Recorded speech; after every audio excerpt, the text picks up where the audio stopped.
its next sitting, the House debates making early childhood development a priority by ensuring that services offered are flexible and responsible to the needs of the children, families, and communities. Thank you. Thank you. Honourable Member. Thank you, Honourable Deputy Speaker. I move on behalf of ANC that in its next sitting, the House debates redressing measures in the workplace by focusing on enterprise development, access to training, career mobility, and mentoring. I thank you. Thank you very much. Is it Ken? Thank you, Deputy Speaker.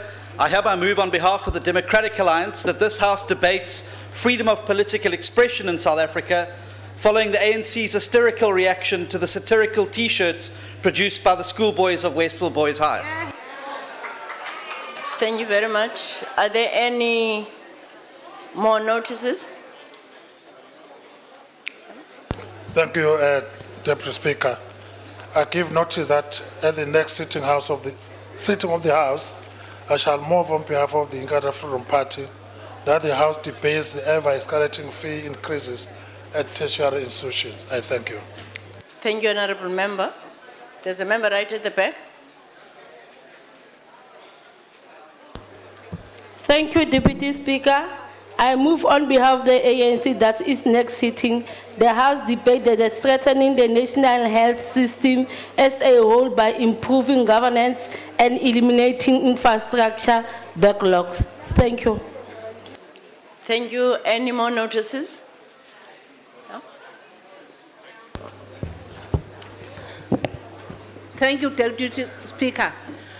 I move on behalf of ANC that on its next sitting, the House debates encouraging a culture of individual saving for risk associated with loss of income due to unemployment, old age, and illness by providing appropriate framework and incentives. Thank you. Thank you, Honourable Member. Are there any other notices of motion? No. We come to notices with motions without notice. Are there any motions without notice? Honourable Deputy Chief Whip.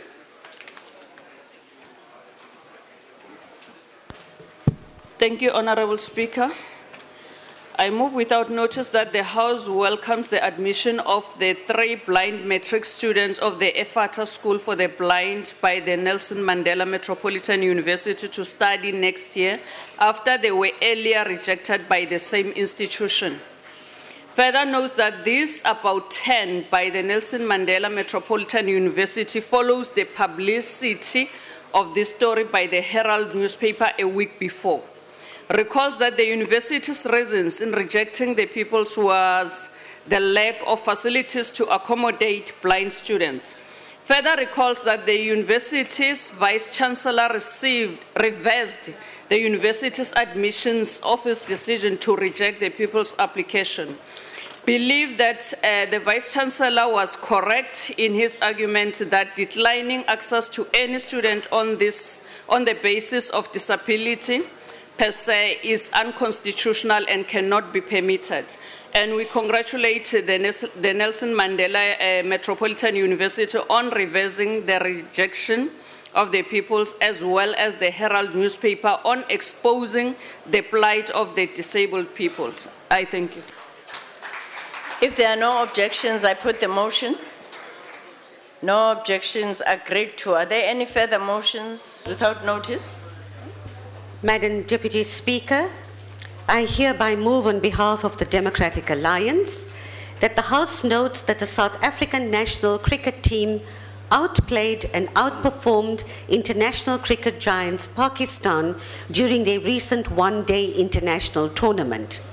Also notes that the Proteas recorded a magnificent 4-1 series win after a thumping 117-run victory over Pakistan in the 5th and final ODI on Monday, the 11th of November 2013. congratulates the Proteas for making their supporters proud, and commends them for flying the South African flag high in Pakistan. Conveys our support to the team as they prepare to take on Pakistan in the first of two 2020 matches at 6 p.m. tonight in Dubai. If there are no objection, I put the motion. No objection, agreed to. Any further motions without notice? Thank you, Honorable Speaker. I move without notice that the House knows that, that 15 extraordinary Galude alumni have been chosen to honor each month as Galude University celebrates its sesquicentennial anniversary. Further notes that these individuals were nominated by the community and a selection committee of students, faculty, alumni, and staff. Acknowledges that the Honorable Velmanu Vote Druchen, who in 1999 became the first deaf woman to be elected to the South African Parliament, has been selected as Galude University's visionary leader of the month of November. Further acknowledges that she was selected in recognition of her extensive advocacy efforts for both the deaf and disability communities worldwide. And we congratulate her and wishes her well in her future endeavors. I thank you. If there are no objection, I put the motion. No objection, agreed to. Are there any further motions? No?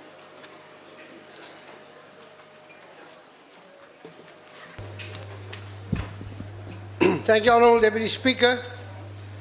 I hereby move on behalf of the Democratic Alliance that the House notes that the South African Schools Debating Team recently completed the European Schools Debating Championship in Turkey. Also notes that the team South Africa won no less than all 8 of the preliminary rounds and went on to win the quarterfinals unanimously, the semi-finals unanimously, and the finals unanimously. Further notes that the 4 South African scholars that competed at the championships were announced as the 4 best speakers of the tournament. Congratulates Josh Broomberg, Nicole Dunn, Rachel Gardner, and Daniel Peter for this remarkable achievement. And we thank these young debaters and their coaches for representing our country and for making us so proud. I so move. If there are no objection, I put the motion. No objection, agreed to. Are there any further motions without notice? Deputy Chair.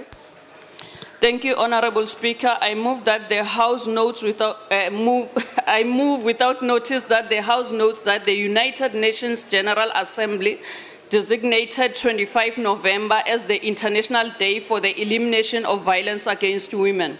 Recalls that this date came about as a result of the brutal assassination in 1960 of the 3 Mirabal sisters, political activists in the Dominican Republic, who opposed the Dominican ruler Rafael Trujillo.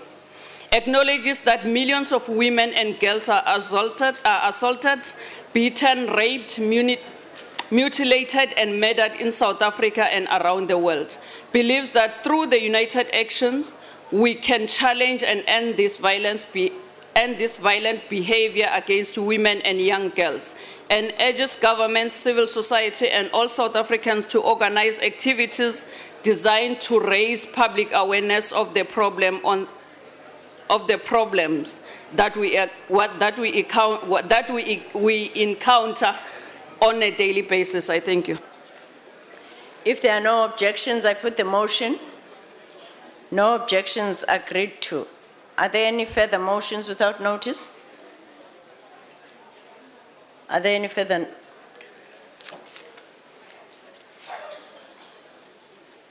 The first item on the order paper is a motion in the name of the Chief Whip of the Majority Party. Honourable Chief Whip. Honourable Deputy Speaker, I move that notwithstanding Rule 29.8 and Rule 1131, questions shall not have precedence today.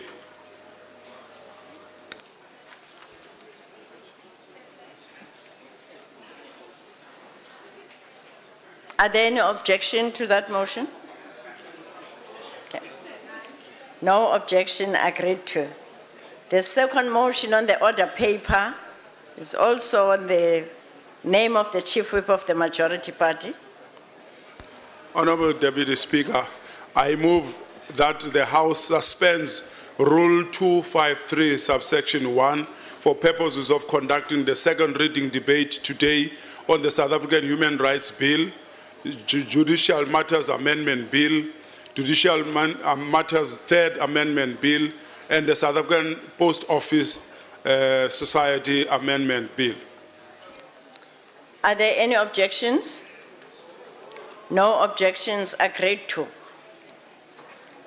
We'll now take the first order, which is a farewell to Ms. van der Merwe upon her resignation from the National Assembly. Honorable Minister in the Presidency.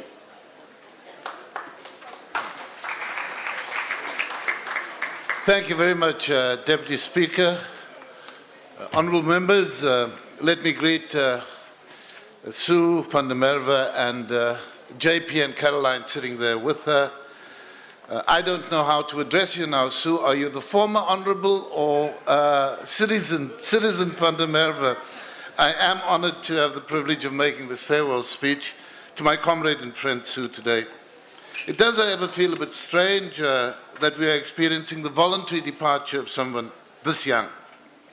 I got to know better when we worked together on the Mount Freer scenario planning exercise. That was from 1991, and I think, Honourable Leader of the Opposition, you'll realise that that dates us a bit. We've worked together as members of Parliament, as members of the Executive, as members of the National Executive Committee of the ANC, and as friends. This means that we've seen through at least 4 national and provincial election campaigns, the same number of local government campaigns, a number of by-elections, and of course hundreds of meetings. I will avoid talking about libations for now. One of the attributes that Sue has always brought into everything she does is that of laughter. So, for example, during election time, Deputy President, we'd be sent off to campaign in various parts of the country, and I'd be deployed to places like the metropolis of Springbok, and Sue would be sent to a place like Spoegrivier or Lelyfontein, and she'd love every moment of it. She never saw it as punishment. She laughs about it. She loves it. She loves the stories people tell her. She loves engaging with people. Perhaps she secretly enjoys the amazing honour of being die van der Merwe Tannie van die ANC. The second attribute that she's always had is that of approachability, because she embraces people with warmth and consistency and an ear to listen to the issues that they want to raise. That combination of patience and warmth is what draws people to her.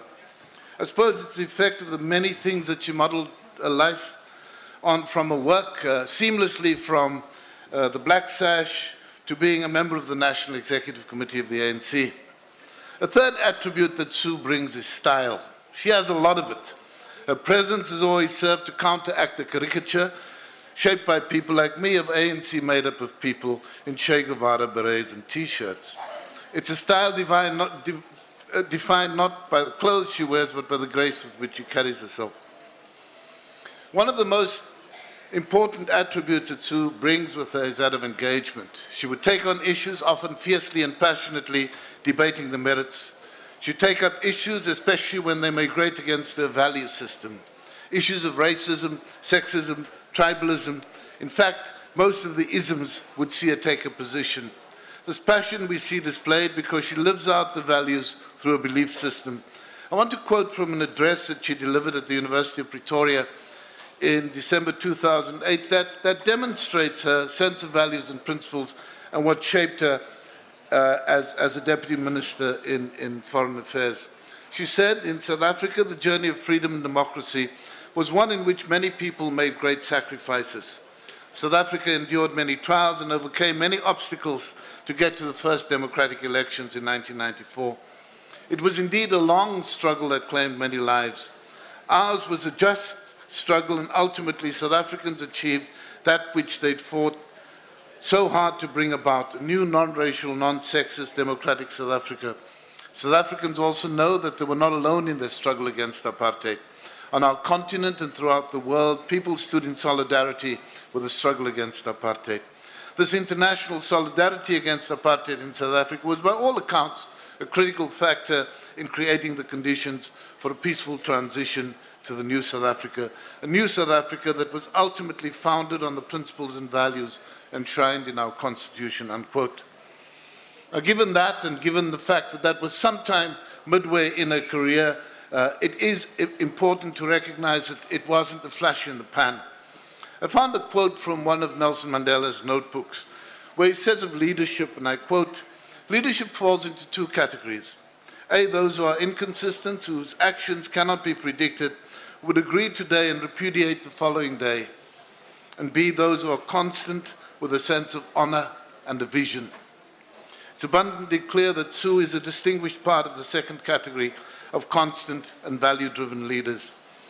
A mutual friend, the late Kader Asmal, titled his biography, "Politics in My Blood." So it is with Sue. Her participation here in Parliament when she was first sworn in as a member on the 15th of January 1996, her appointment as a parliamentary councillor to President Mbeki in 2001, appointment as Deputy Minister responsible for international relations, her time on the backbenches thereafter, and her work in the ANC is characterized by a love for politics and a clear sense of honour and purpose. Even though she is resigning as a Member of Parliament, she remains a member of the National Executive Committee of the ANC, and I'm pretty sure that we'll see her on the hustings for the next election at least. I really can't figure out why she's leaving just now.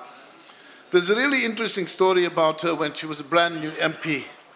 She had a little shoebox of an office in this building, the new wing, on the 5th floor, but it's one of those offices that had no windows. It was a tiny hole in the wall. She was quite keen to get an office with a window, and there was a particular view that she wanted, so she commissioned a friend of hers to paint a picture of the Taine's Gardens. In the middle of this big picture that was designed to look like a window was Madiba standing in the gardens. It was a picture that took pride of place in subsequent offices, even when she did get quite a few windows. It's an example of the perseverance and positivity that characterizes the approach that Sue takes with every challenge she faces. Among the many things that Sue's departure creates is a difficulty because the Inkatha Freedom Party are now 2-0 up on the ANC on the Van der Merwe score. I'm not sure how many members here today know that before she was a Van der Merwe, she was Sue Comer Young. And so I want to say again, it's odd for someone so young to be leaving. She recently went off to Scotland with her brothers to trace their roots, and she found that her ancestors were mainly young. It seems appropriate, therefore, for me to use the words of one of the poets of our generation, Bob Dylan, in wishing her well. May God bless and keep you always. May your wishes all come true. May you always do for others and let others do for you. May you build a ladder to the stars and climb on every rung. May you stay forever young. Forever young, forever young. I don't want to sing because I might have to say, I'll let him guitar wham, so I won't sing today. I want to take this opportunity on behalf of my colleagues in the ANC represented here and in the party in general to wish Sue very well in the future endeavors. I do want to reiterate that having released her from this deployment, she's not let off scot-free. Her contribution to this institution, to government and to building a better South Africa is one that will endure and be remembered for the qualities that she's consistently displayed during her tenure. Go well, my sister. Thank you. Thank you, Honourable Minister. Honourable James.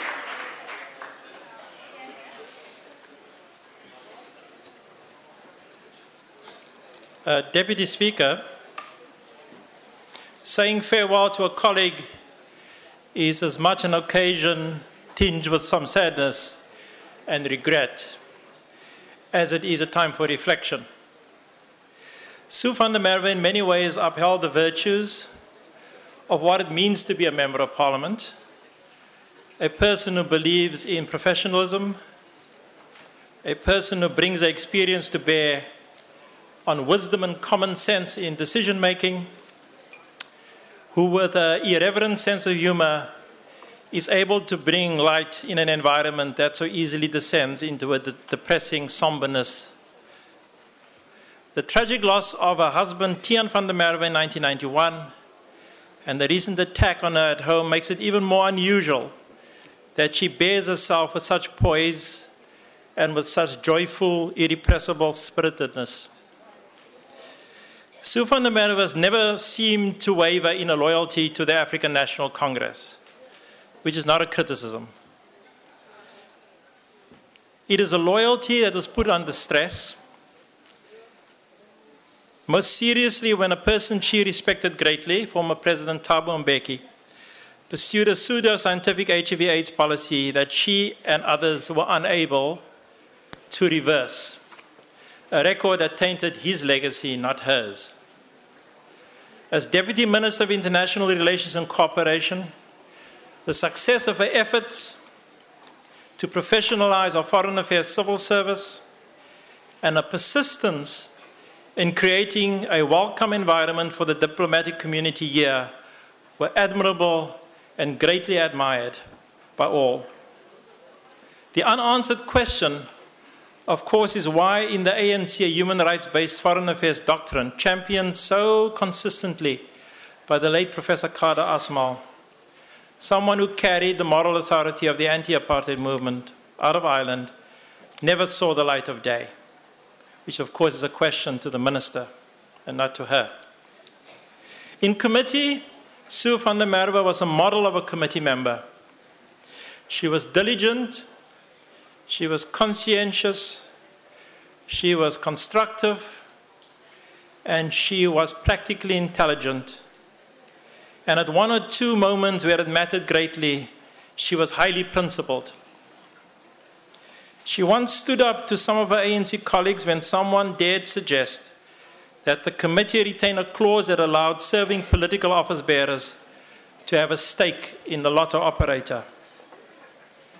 I am personally sorry that she was not there when I put my case for the private members' bill on protecting indigenous knowledge. I believe that the committee would have benefited greatly from hearing her views. The Democratic Alliance would like to honor Sue van der Merwe and her contribution to the nation and wishes her well whatever she chooses to do in the future. May there be no sadness or farewell, Alfred Tennyson once wrote, when one embarks on another journey. Good luck to you. Thank you, Honorable James. Honorable Kono. Thank you, Deputy Speaker. What a pleasure to say a few words about Sue van der Merwe. She had an illustrious career in politics, and also before she entered this House, she was known for very many good work who made a change in this country. I, together with a few MPs, joined her on the very first parliamentary visit to Cuba in 1996. This was under the leadership of Gwen Maslangu, and it was absolutely a lifetime experience. We became very good friends. To visit Cuba in 1996 was like going back in time. Cigars were cheap. There were many electricity blackouts. Coffee was good, and the hospitality was awesome. We had so many conversations over several mojitos, discussing our recent past relationship with Cuba and the future of our then 2-year-old democracy. Sue was probably one of the most elegant MPs ever to serve in this House. With a bright smile and energy for life, it was always a pleasure to be in her company. I know her former husband Tiaan well, who died tragically in a motor accident, and I also served with both his brothers in the same residence at the University of Stellenbosch. And it's good that his 2 children is in the gallery today. I was saddened to learn about her resignation. She had so much still to offer to Parliament, and I hope that she will carry on to make a difference for the better of South Africa. Sue loves the wildlife of Africa, and I hope that she will devote some of her expertise and time towards the conservation of elephants and rhinos of Africa. She also served with me and some other MPs on a parliamentary wine forum. So to compare her with a good wine is maybe appropriate. When you judge a good wine, you look at the following characteristics. You look at the color, you smell it, then you taste it, and then there is a very good aftertaste. And if you put it together, then you judge the wine whether it will mature well in that bottle. There is no doubt that Sue van der Merwe is a 5-star platter wine, and she is maturing well. Sue, we wish you and your family all the best. Many good glasses of wine, many trips to see the Big Five of Africa. She was a good comrade. Hambagatle, mooi loop Sue. Thank you, Honorable Kono. Honorable Skosana. Thank you, Deputy Speaker, Deputy President, Honorable Cabinet Ministers, and all members. I could have said, Sue, that if I was a wine connoisseur, I would be thinking twice, but I'm not. So I'll leave that to Korenhoff. Honorable members, it is the great law of nature that dictates that we enter and at a later stage we exit. We have no choice. Subsequent to her resignation as a member of parliament, Ms. Sue van der Merwe retorted in the press, I quote her, "I remain a member of the ANC and I remain an elected member of the national executive," unquote. Now, this is hardly for the comfort of those who were already rubbing their hands with glee in anticipation of welcoming in their party ranks a new and seasoned politician. We have lost those who thought you would cross the benches. In fact, I just heard from Minister Manuel that the Scots are winning. Before she joined Parliament in 1996, Ms. van der Merwe cut her struggled teeth as a coordinator for the Black Search Advice Office in Cape Town from 1998 to 1991, participant in Montflier scenario planning exercise 1991 to 1993, executive assistant for the Open Society Foundation in South Africa 1993 to 1995, member of the board of directors of UMAC, non-governmental organization working in the Western Cape 1992 to 2002. As a result, she brought her into the institution of Parliament a tremendous wealth of experience, first through the parliamentary portfolio committees which she served in, that is finance, communication, tourism, intelligence, and even foreign affairs. She later became the parliamentary councillor to the president from 2001 to 2004. Now, I cannot claim to know the importance of that designation, but I can only reflect in the memoirs of Clark Clifford, who was a legal counsel to the presidents of the US, including President Roosevelt, that the work entails advising as a counsel the president who went through meetings with some of the witty heads of state, intelligent ones, even the brutal ones. She then served as Deputy Minister of Foreign Affairs from 2004 to 2009. And again here, I must say that we had the benefit of her insightful briefings as the Portfolio Committee. Whenever she came to brief the committee, we felt very enlightened at all points. And thereafter, she served 3 years as a member of the political committee, on the Portfolio Committee on Trade and Industry. I must say that when Sue served as a counsel to President, we then started working closer because at that time the tradition was that the cluster of ministers who were responsible for criminal justice were supposed to receive heads of states whenever they came to this country. And we found that Sue was the prime coordinator of that, where I was working with the late Minister Chwete, Steve Chwete, Minister Madonna, former minister, the late Minister Nklantla, Prince Buthelezi, the former Minister Lekota, and myself. We used to serve in that cluster, and Sue used to coordinate that cluster whenever the heads of state visited South Africa. Your time is up, honorable member. Can I just? What? The last part. On behalf of the IFP, we salute your bravery and commend and laud you for your contribution to our democracy. It saddens us that you recently suffered at the hands of an ignorant few. So although we sit on opposite sides of this house, we now join with the rest of our colleagues to offer you our prayers of comfort, love, and best wishes. I'm sure there are many here who will miss you dearly.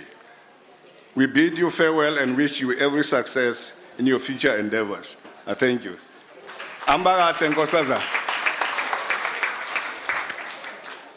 Thank you, Chair. I understand you're not used to counting time. Honorable Trink.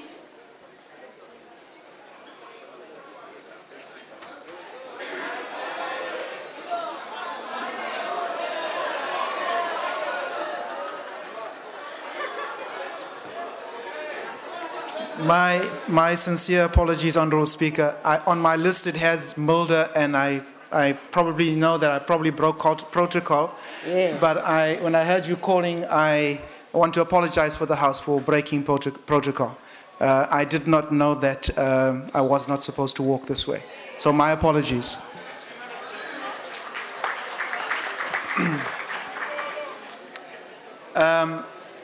Honourable Speaker, from the ranks of the ACDP, it is indeed an honor to speak on behalf of the Honourable Sue van der Merwe, my colleague in the Trade and Industry Portfolio Committee.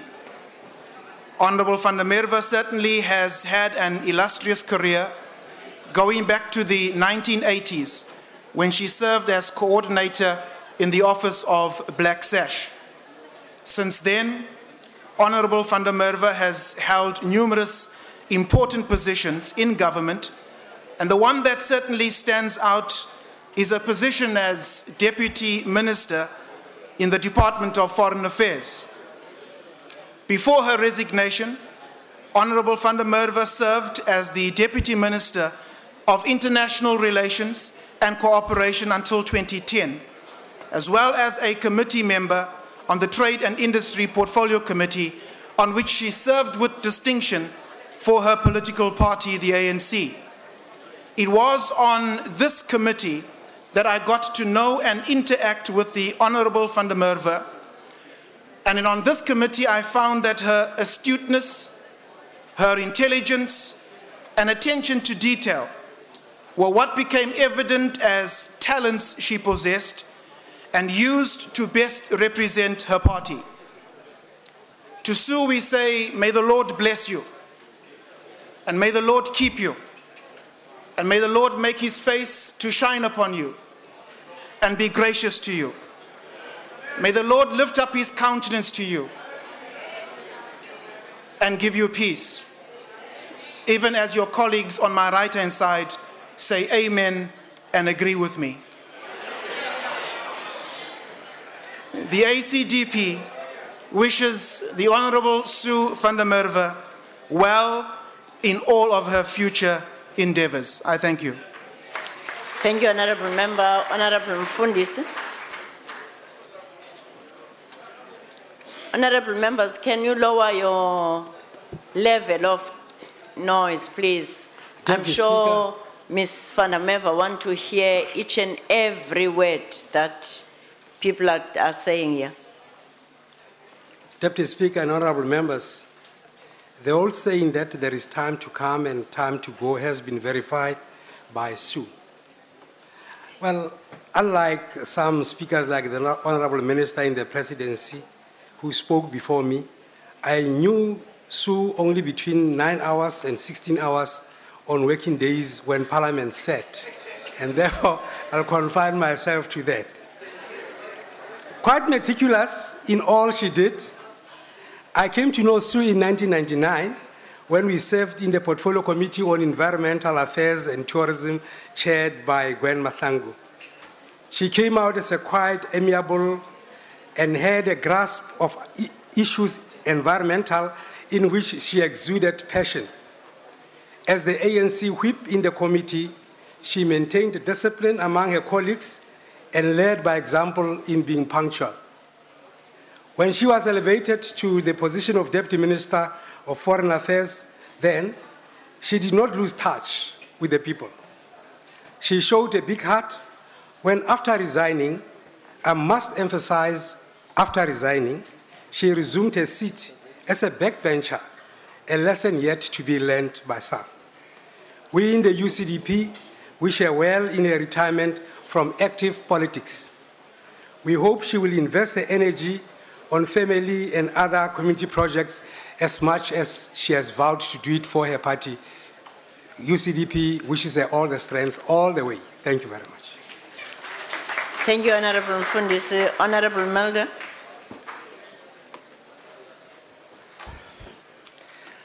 Geachte Speaker, die feit dat ek gehardloop het, ek is baie jammer ek is laat, maar ek wil baie graag 'n woord of twee oor die agbare Sue van der Merwe sê. Sy het saam met ons in 1994 hier gewees. Ek hoor van lede wat saam met haar getoer het. Ek het ook die voorreg gehad om saam met haar te toer. Ek het saam met haar verskillende komitees gedien. Ek dink ons het baie goeie werk gedoen in die kommunikasiekomitee, waar het hoofsaaklik oor tegniese sake gegaan het en waar Sue 'n baie sinvolle bydrae gemaak het al die jare om Suid-Afrika 'n beter plek te maak. Ek word oud. Sue, jy moet nie so oud word nie.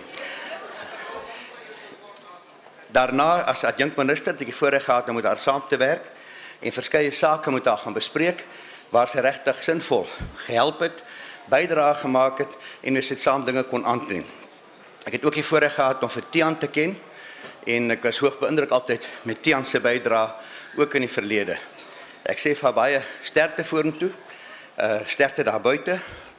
Ek is tans ons almal in verkiesingsgees hier. Ons is in die lyste gees en dan is ek nie seker of jy dalk beter af is as ons nie. Die Vryheidsfront het eers komende naweek sy Mangaung konferensie. Ons kies nuwe leiers. Dalk is ek nie hier daarna nie. Dan gaan ek dalk by jou aansluit daar, maar baie sterkte vir die toekoms. Baie dankie. Thank you, Honorable Member. That concludes the farewell speeches. The presiding officers also wish to take this opportunity to wish you well, Ms. van der Merwe. The Secretary will read the second order.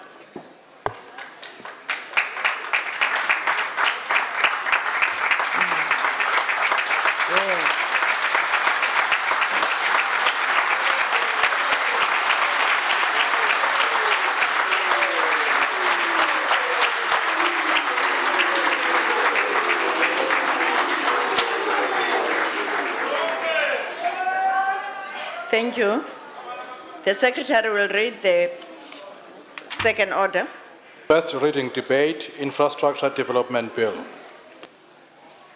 I wish to remind members that in terms of the guidelines adopted by this House, the member in charge of the bill will be allocated 15 minutes to make an introductory speech and to reply to the debate, while other members may speak for no longer than 3 minutes each. There is no speakers list for the first reading debate. After the introductory speech, members who wish to participate in the debate must press to talk button on their desks, and when recognized by the chair, they may speak from the floor microphone. I now call upon the Honorable Minister of Economic Development to make introductory speech to the bill. Honorable Minister.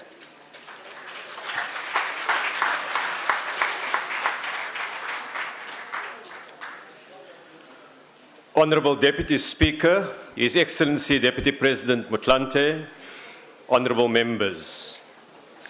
It is my pleasure today to introduce the debate on the first reading of the Infrastructure Development Bill. The bill is intended to strengthen the capacity of government to implement the rollout of infrastructure and is thus at the heart of our efforts to improve the lives of citizens. Infrastructure is critical and has been pivotal to economic development and growth strategies across the world.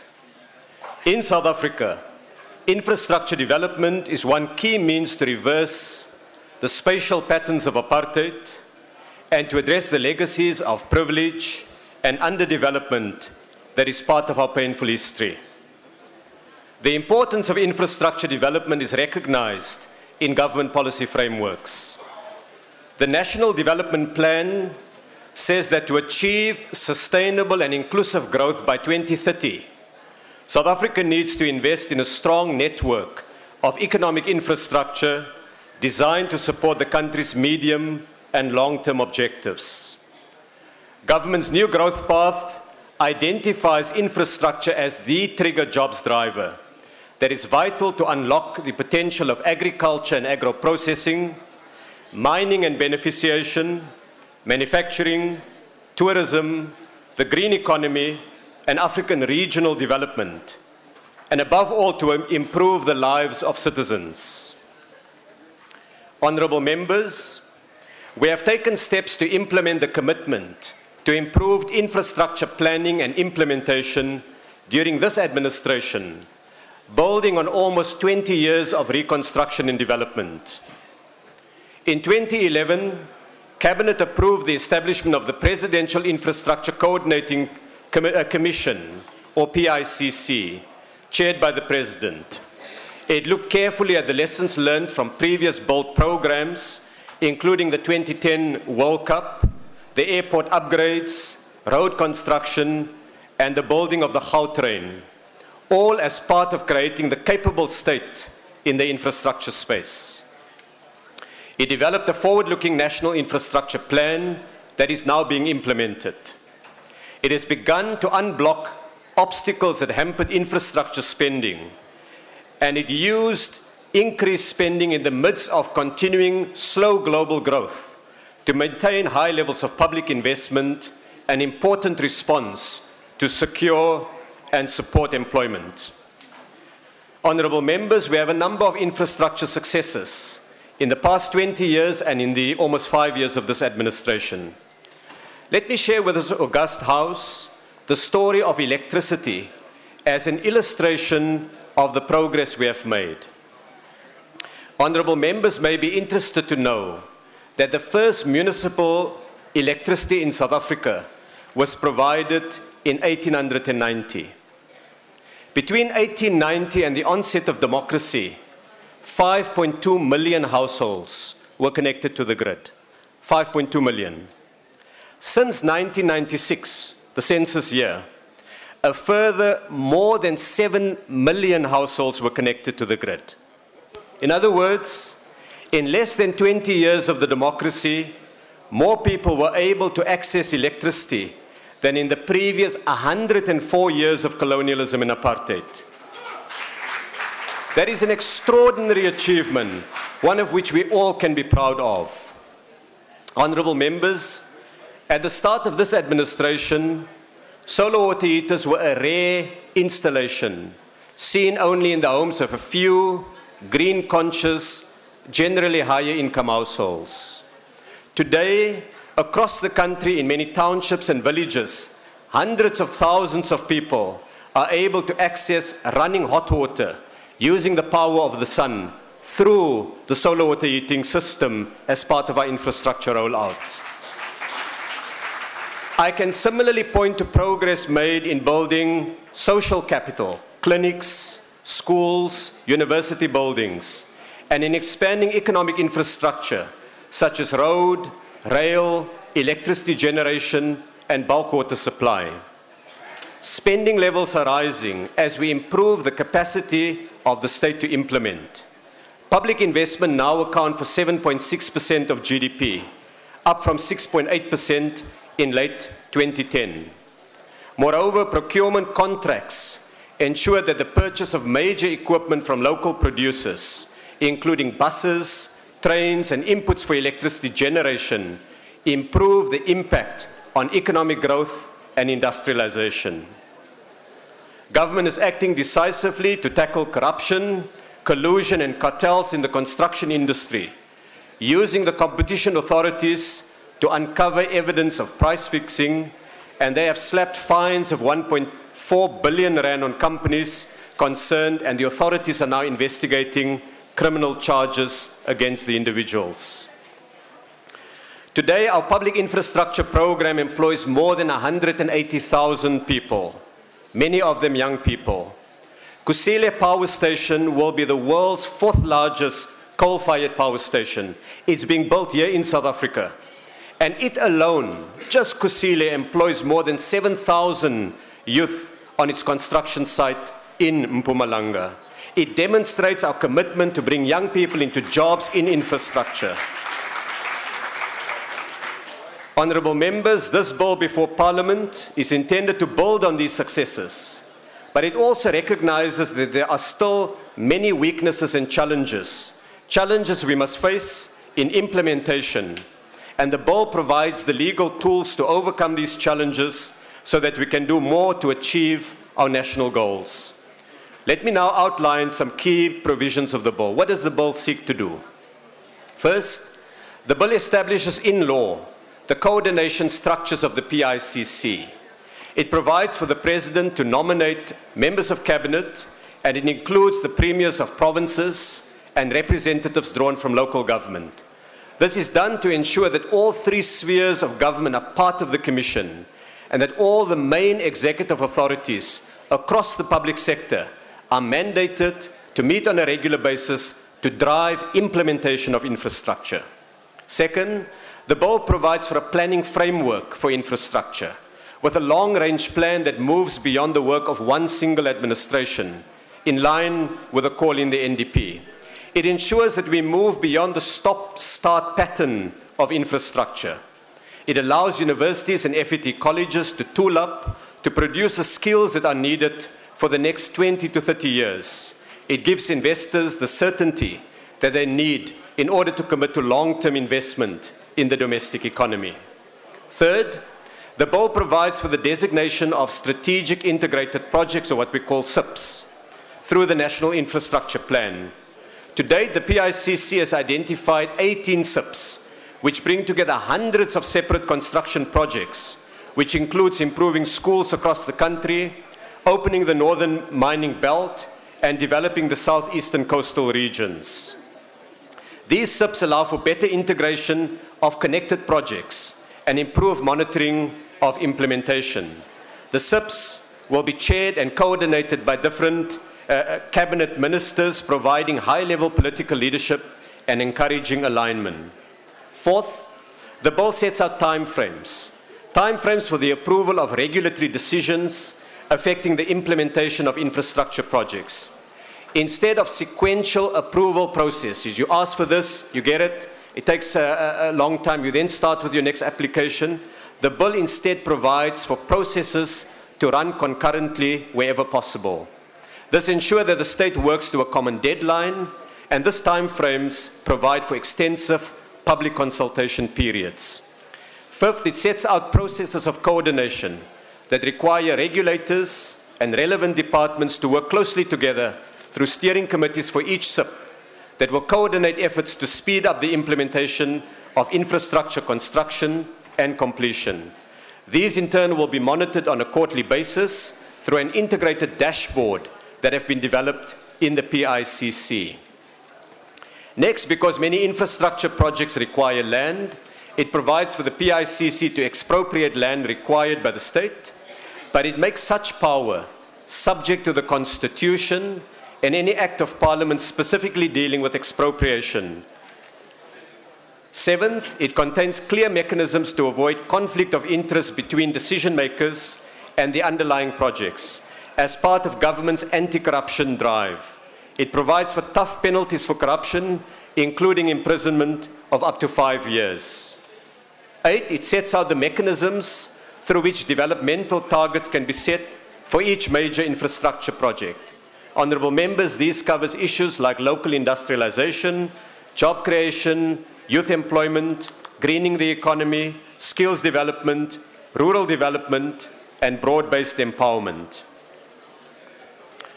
Honourable members, I have been encouraged by the widespread support for the bill across party political lines during the Portfolio Committee briefing earlier this week.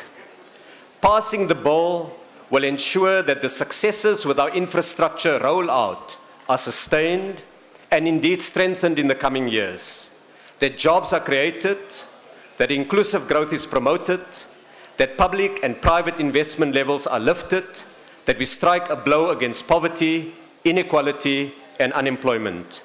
It is therefore my pleasure to introduce the discussion on the first reading debate of the Infrastructure Development Bill. I thank you. Thank you, Honourable Minister. The names on my screen here is Honourable Dudley.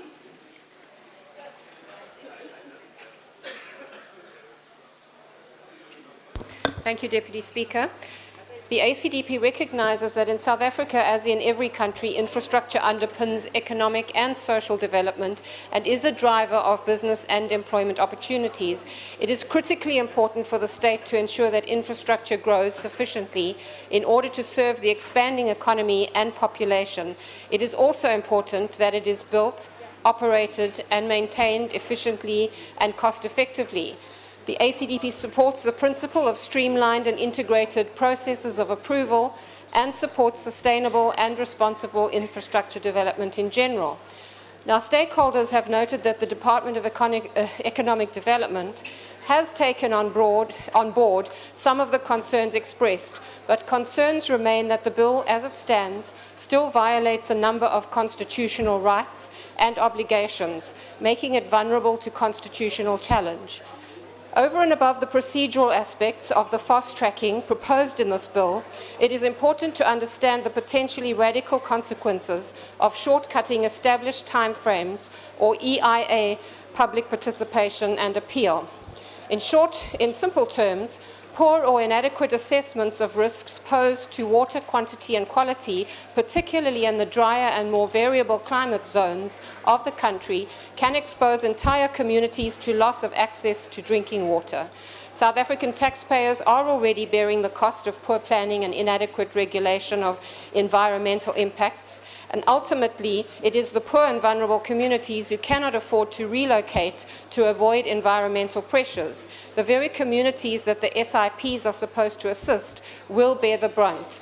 The ACDP recognises the necessity for improved infrastructure and access to essential services. However, we also recognise the need for suitable strategic and impact assessment processes with expert input and public consultation phases, which are crucial to determining the type of infrastructure that is best suited to the region and service. Instead of delaying infrastructure rollout, these processes can serve to minimise the impacts, environmental risks and long-term maintenance costs of the infrastructure projects. The ACDP welcomes the introduction of the bill and appeals to members of the committee to address the issues raised before they become constitutional challenges or worse, community disasters. Thank you. Thank you, Honourable Member. DA. Honourable Deputy Speaker, the Democratic Alliance strongly supports initiatives to improve service delivery.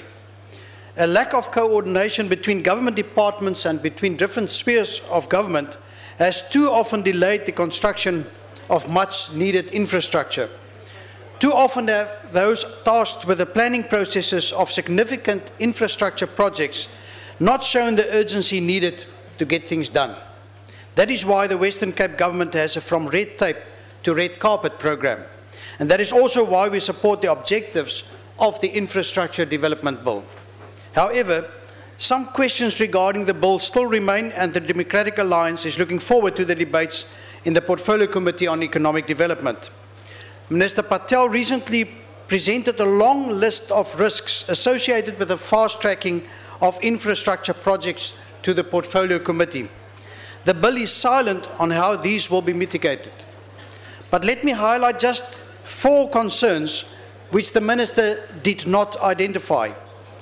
We will be seeking clarification on the impact that this bill may have on the competencies allocated under current legislation to provincial and local spheres of government in terms of planning and zoning processes. Another concern is the rights given to the Presidential Infrastructure Coordinating Commission under Section 5(4) to expropriate land or rights in respect of land, and that the effect of the expropriation on the value of the land may not impede on the progress of these developments.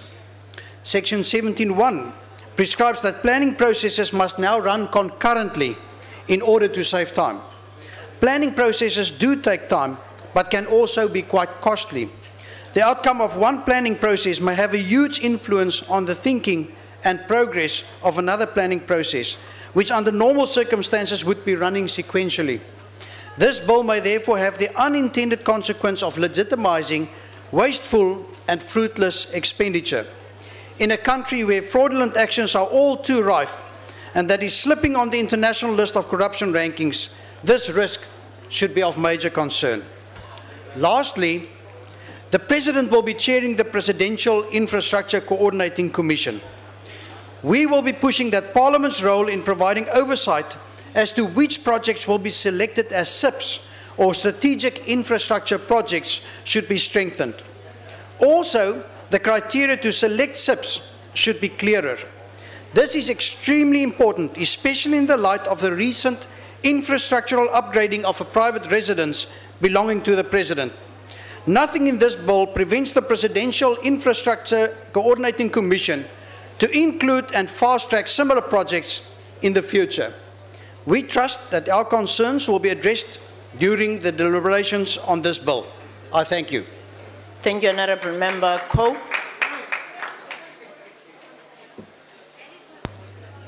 Honourable Deputy Speaker, Deputy President, that we need infrastructure development plan that is fully coordinated should be encouraged and be welcomed. However, centralization with regard to centralization of this kind of infrastructure development should not compromise transparency, accountability, and efficiency. COPE believes that clean and ethical governance should be the order of the day during this process, and all tenders must be opened in public, and all information during the evaluation stages must be readily accessible. If these principles are thrown out of the window, then the rot will set in. COPE also believes that we need to have cast iron guarantees that will ensure that all South Africans in general and the poor in particular will be able to benefit out of this process. COPE also believes that the ministers, especially the drivers of the identified strategic integrated projects, the SIPs, must be held accountable. There must be no gagging of the media with secrecy laws and the key points acts. The clock must be set and the clock must tick within the agreed budgets. COPE believes that there must be consequences for such ministers, and any minister that falls outside the line, it must be made to fall on its words. We have examples of the Hitachi and the Chancellor House experiences and the Pebble Bear, nuclear Pebble Bear, as well as Joule electric car projects, which costed the nation and a lot, billions in fact, because of vested interests and over-design and vanity projects. These have to be avoided. Dynamic involvement of communities in projects as a manifestation of citizen democracy has to be visible. Too often projects are seen as belonging to the government rather than to the people. This erroneous belief has to be reversed. communities have to take ownership and exercise the monitoring of projects. Rural communities in particular are part of South Africa. Their serial neglect is an indictment to government. We cannot tolerate this indifference to their plight.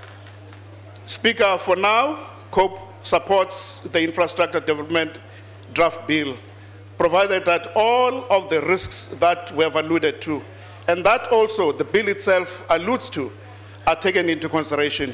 We thank you. Thank you, Honorable Member. IFP.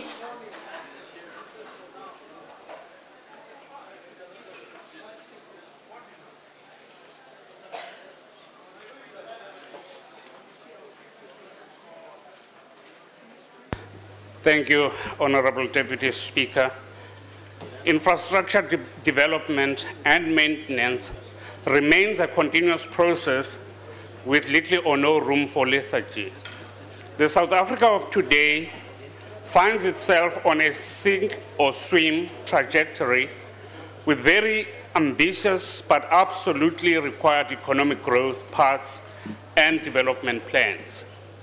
With government planning to spend nearly 5 trillion rand over the next 2 decades on public infrastructure projects, it became wholly necessary that the Presidential Infrastructure Coordinating Commission be established and tasked with the development of a 20-year infrastructure pipeline. Many social infrastructure projects are lagging behind, which have negatively impacted schools, hospitals, and communities in general. Corruption has also played a role in undermining progress, with some contractors not delivering on their mandates while receiving money from the department, which does not hold them accountable. The need is great in our country for infrastructural development, and government must not only communicate better with communities in regards to development, but also work alongside them in meeting the goals of National Infrastructure Plan. With the success of the strategic infrastructure projects, we will see greater economic and social development, with entrepreneurs getting better access to economic opportunities, especially in black rural communities, helping them to truly be more self-sufficient. The IFP supports the bill. I thank you. Thank you, Honorable Member. Freedom Front Plus.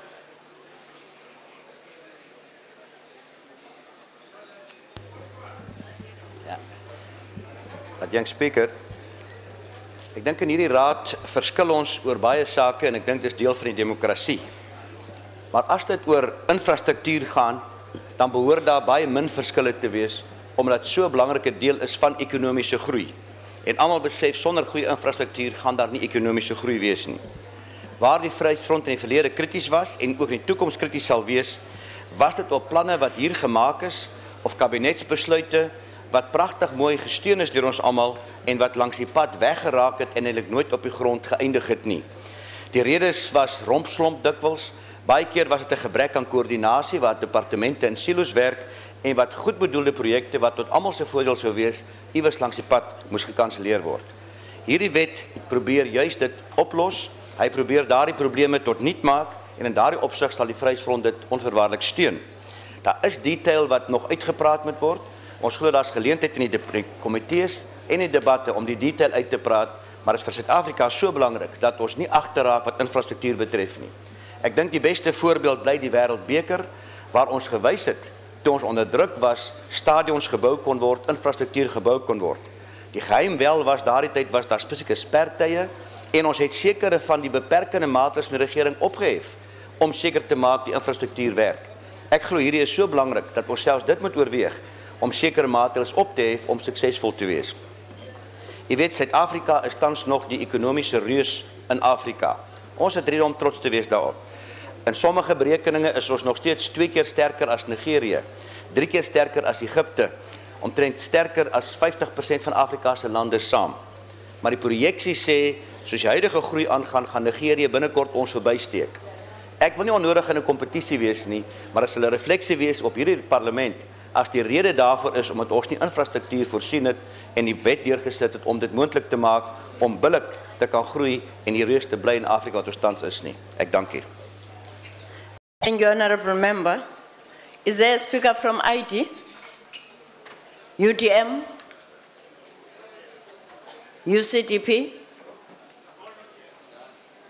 PAC? MF? APC? ANC? Is there a speaker from ANC? Honorable Coleman. Thank you very much, Honorable Speaker. The purpose of the first reading debates on any bill needs to speak to the essence of why the executive believe the said bill is being brought to Parliament for introduction. In this respect, the policy origins of any bill is critical.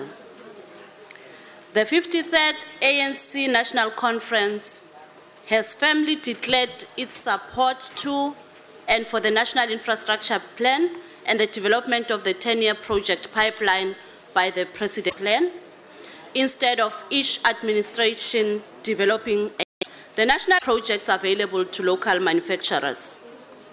Skills development. As ANC, we believe state-owned enterprises should be developed in the built environment using the existing 10% over the inclusive economy. This will require that infrastructure development be rolled out in targeted areas in a phased manner.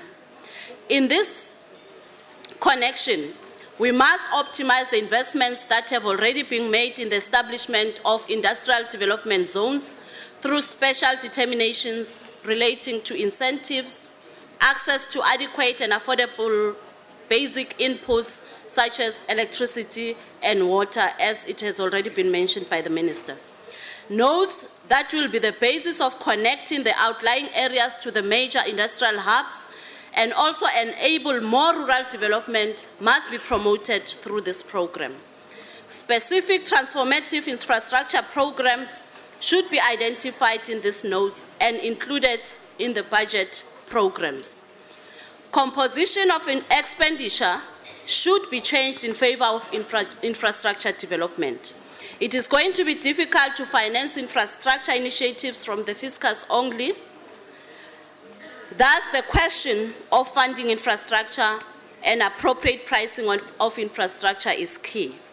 It would be important for employment creation and for long-term economic growth prospects that infrastructure expenditure be clearly funded through a combination of fiscal allocation, borrowing, and user fees. Honorable Member.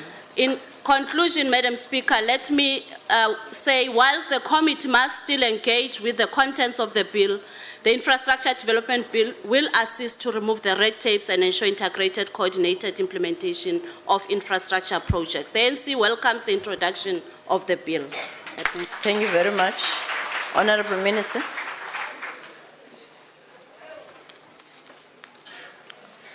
Deputy Speaker, thank you very much. I'd like to appreciate and welcome the generally supportive comments on the Infrastructure Development Bill from all the speakers. And I think it points to the importance of infrastructure to the nation, to all the political parties. The Portfolio Committee will clearly have an opportunity to address some of the more detailed concerns that have been raised. But I think it's worth recalling the process by which this bill was drafted. Cabinet took the decision to set up a PICC, a Presidential Infrastructure Coordinating Commission. It worked as a team of Cabinet members together with provinces and local government to fast-track the existing infrastructure program and to develop a longer-term plan. Out of this, we learned some enormously valuable lessons. You could say we did a test drive of how best to do coordination. And many of those lessons, some things we got wrong, yes, some things that we got right, we've been able to distill, capture in the bill. So both in the processes and the structures, they set out what we've learned in fast-tracking the infrastructure process over the last few years. The Honourable Coleman raised the issue of skills development. It's clear to us that as we tool up for infrastructure, we also have to ensure that we have the skills base to do so. But importantly, infrastructure is not only a consumer of skills, a user of engineers and artisans. It is a very important training space, a program that produces the nation's next generation of welders and mechanical engineers and civil engineers and project managers. So we're seeing this infrastructure as not just leaving a legacy of ports and rail lines, but a legacy of skills and a legacy of industrialization. Some of the other detailed comments are ones that will be considered, I'm sure, in the committee.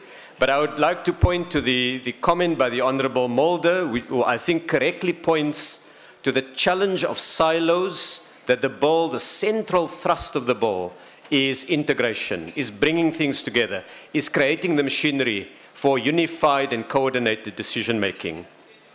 The Honourable Dudley has raised the issue of risks, and I note that the infrastructure bill is one of a number of steps government has taken, which together, in our view, constitutes a detailed response to the risks that we've identified.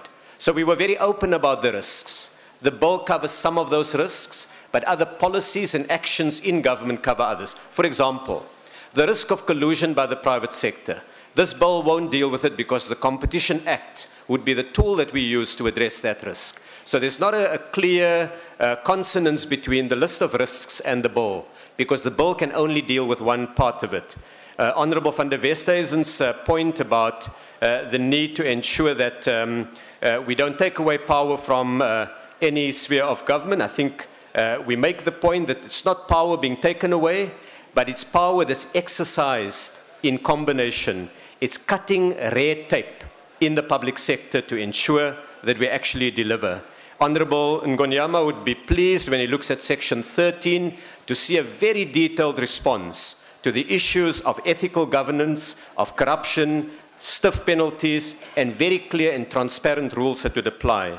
So I think, honourable members, I'd like to thank all the speakers for the comments that they've made, and we look forward to the debate continuing at the Portfolio Committee. Thank you very much. Thank you, Honourable Minister. Honourable members, that concludes the first reading debate on the bill. The Secretary will read the third order. Second reading debate, South African Human Rights Commission Bill. Honourable Landers.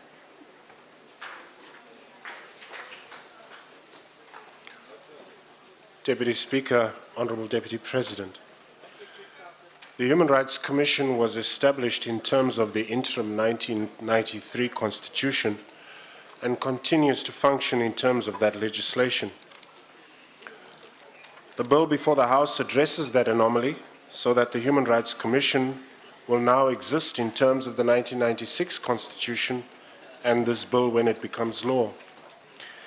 In arriving at the bill before the House, the Portfolio Committee consulted extensively with the Commission, and many of their proposals are accommodated in this bill.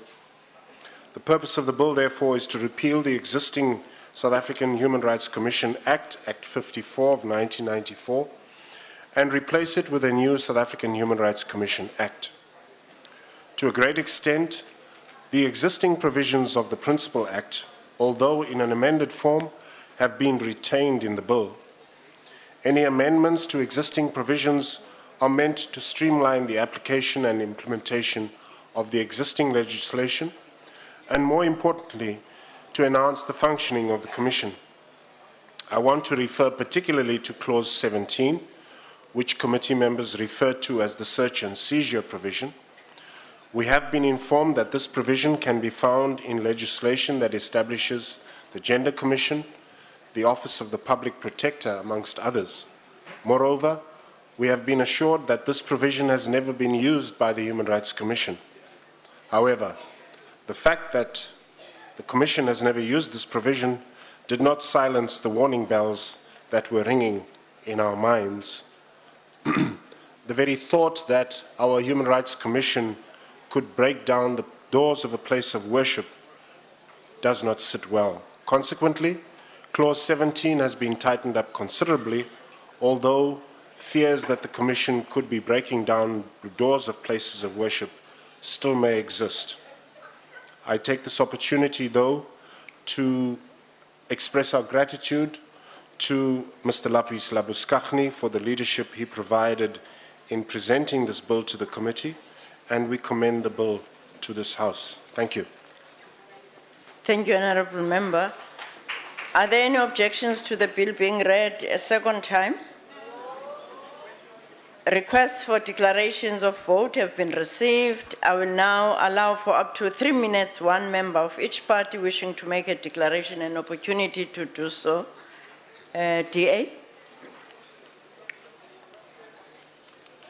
Madam Deputy Speaker, I speak in support of this bill on behalf of the Democratic Alliance.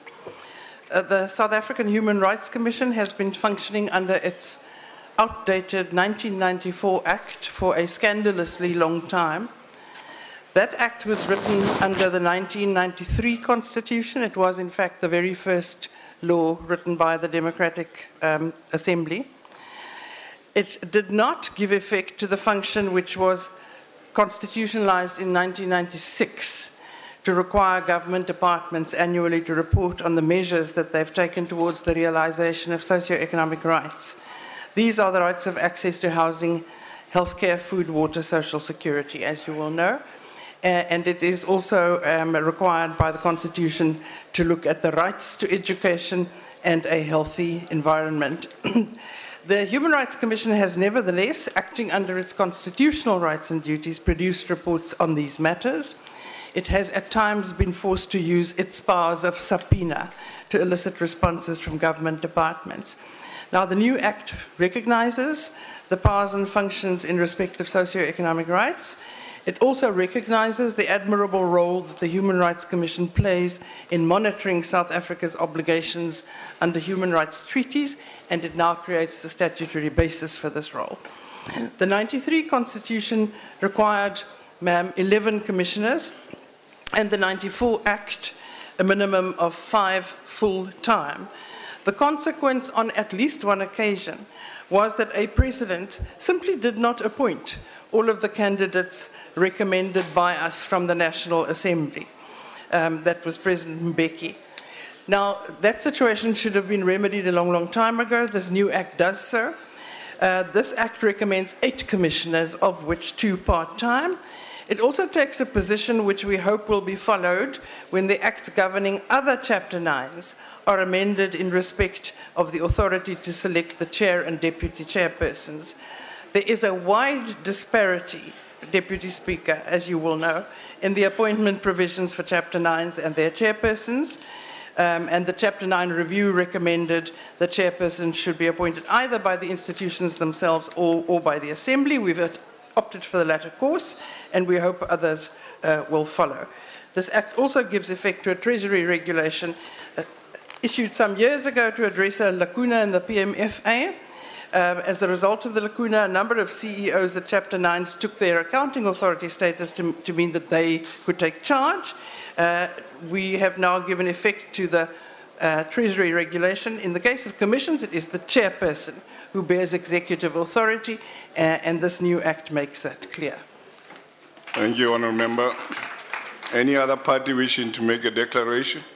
Honourable Member. Thank you, Chairperson. The ACDP broadly supports this bill, but would like to raise 1 or 2 issues. The Chairperson of the Portfolio Committee alluded to the issue of our concerns about the search and seizure powers and that being exercised in breaking down doors of worship. Now, during the deliberations, I raised particular instances of the possibility of such abuse, and whilst the bill and the commissioners made it very clear that they have not exercised that power at all, it raises the question, why are such powers inserted into a bill when they are not used? Now, one of the examples I used is that of the Joshua Generation Church. Now, this church is presently being investigated by the Commission, and we appreciate that it is to a degree sub judice, but following a complaint that was laid regarding the church's advocacy of moderate and reasonable parental chastisement, i.e. spanking. Now, the church, in its view, is expressing a religious doctrinal view. You might agree or disagree with that view, but the church has the religious freedom to express that view. The complaint against the church appears to have no legal basis, as our existing common law recognizes the defense of moderate and reasonable parental chastisement, and what the church is advocating is not only in the terms and in line with its religious beliefs, but it is in line with our existing common law. Now, in terms of the bill, the Commission could conceivably go and use search and seizure powers and investigate and literally break down those doors of worship, which it has indicated it hasn't done, but that is the type of powers that we are granting. It is important to note what the Constitutional Court Judge Sachs said in the Christian education case when we deal with issues like this. The state should, wherever reasonably possible, seek to avoid putting believers to extremely painful and intensely burdensome choices of either being true to their faith or else respectful of the law. Now, I believe this equally applies to Chapter 9 institutions, and during the deliberations, I urged the Commissioners to be very cautious when dealing with issues related to religious freedom and balancing that, particularly deeply held religious views, as this could result in the Commission losing legitimacy and credibility in the eyes of the public. Now, in this particular case, Joshua Generation is being, in our view, true to their faith and respectful to the existing law. We in the Justice Portfolio Committee have and will be further engaging on this issue without, of course, interfering with the Commission's independence, and we will be looking into this. However, that being said, the ACDP will be supporting this amendment bill, subject to our reservations about the issues of search and seizure and application thereof. Thank you very much. Thank you, Honourable Member. Any other party wishing to make a declaration? Honourable Member.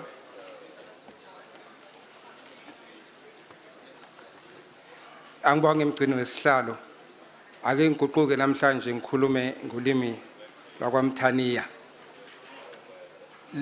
Lo mthetho sivivinyo mgcini wesihlalo ulinga ukulungisa ukuthi uma isungulwa iCommission yamalungelo obuntu yamiswa ngomthetho u54 ka1994. Ngaleso sikhathi umthetho sisekelo bekade ukhona umthetho sisekelo wesikhashane interim constitution.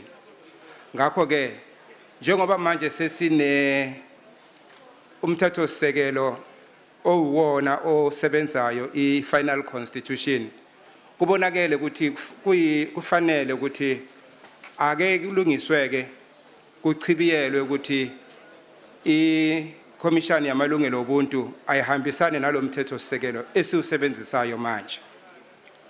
Okunye ke ngifuna ukukusho ukuthi siyikomiti lezobulungiswa nokuthuthukiswa komthetho sisekelo sike salikhuluma kabanzi udaba lokuthi yini ezinye izinguquko ezilethwa yilo mthetho sivivinyo.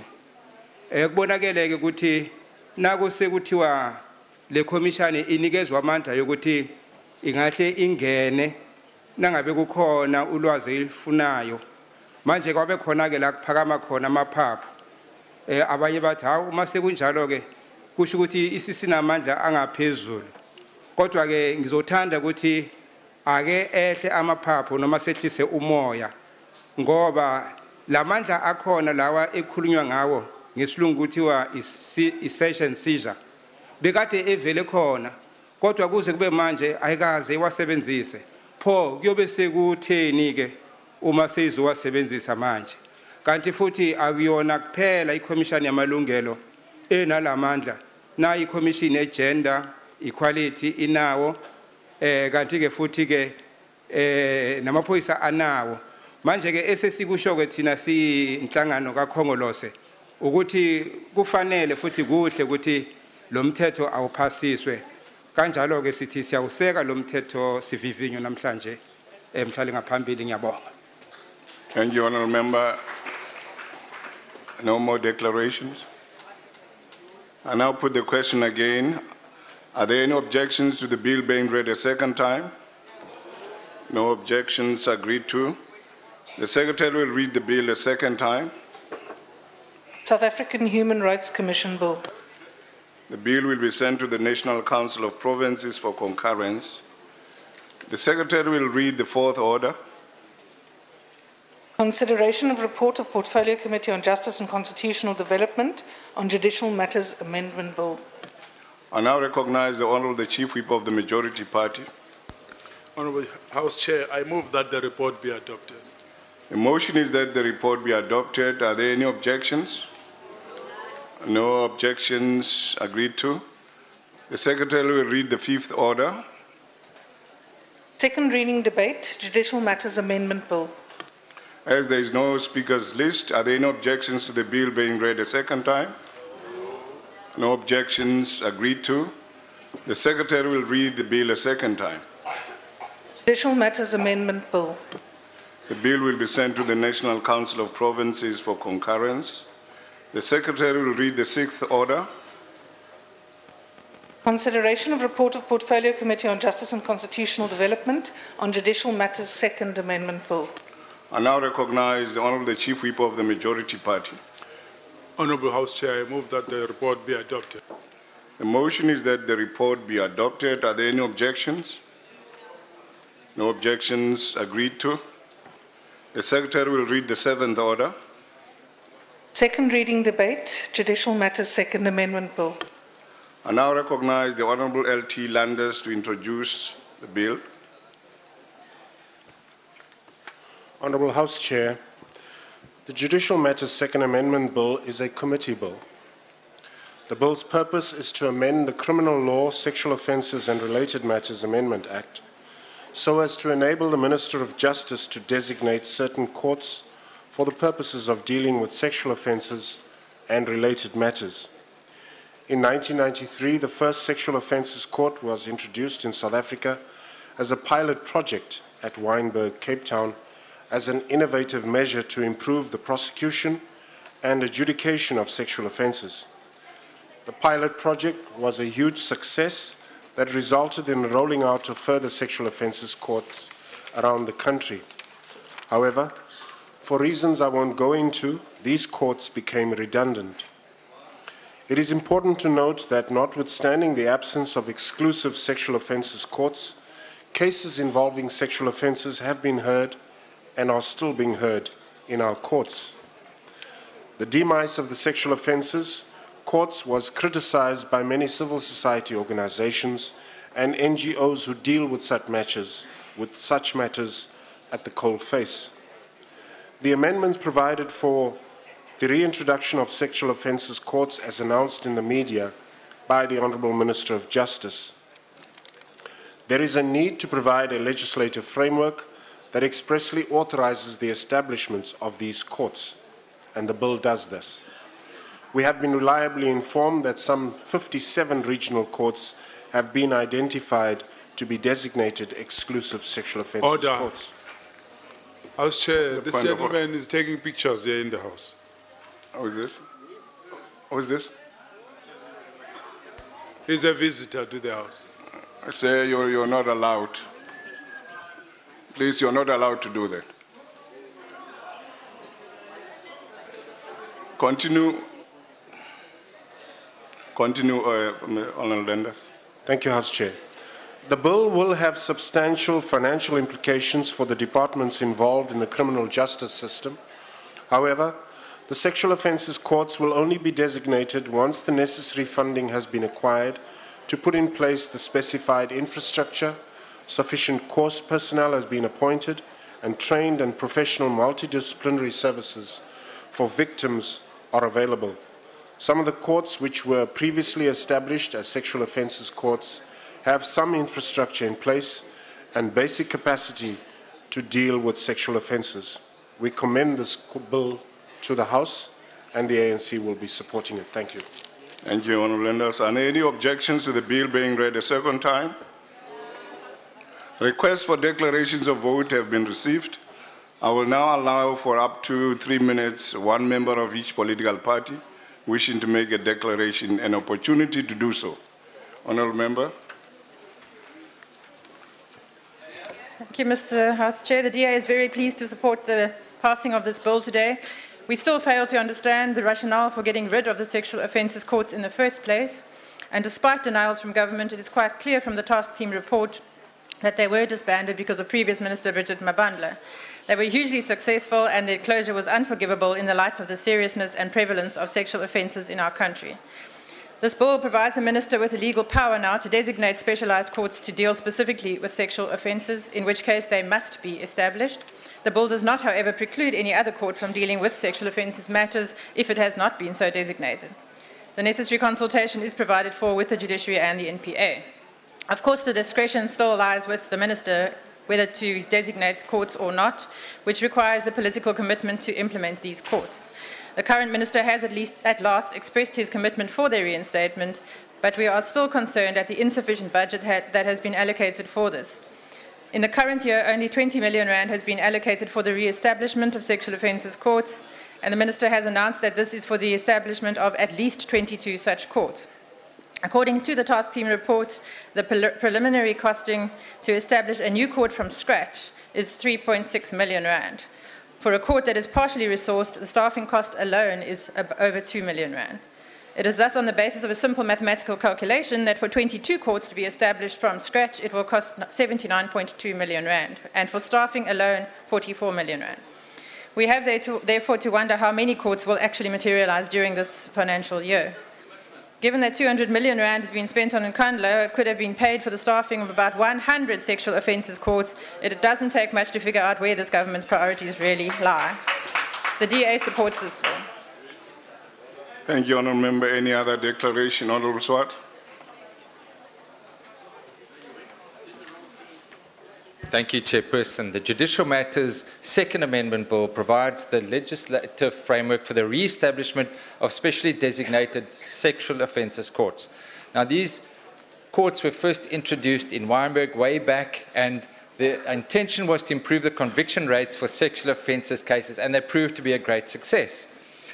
Since then, however, they've been reduced and they've been dealing with mixed court roles, although given priority to sexual offences cases. And their demise has been widely criticised, due mainly to the negative impact that it has had on conviction rates for sexual offences. Now, we know the scourge of sexual offences in our countries, and therefore we as the ACDP welcome this committee initiative to introduce this bill.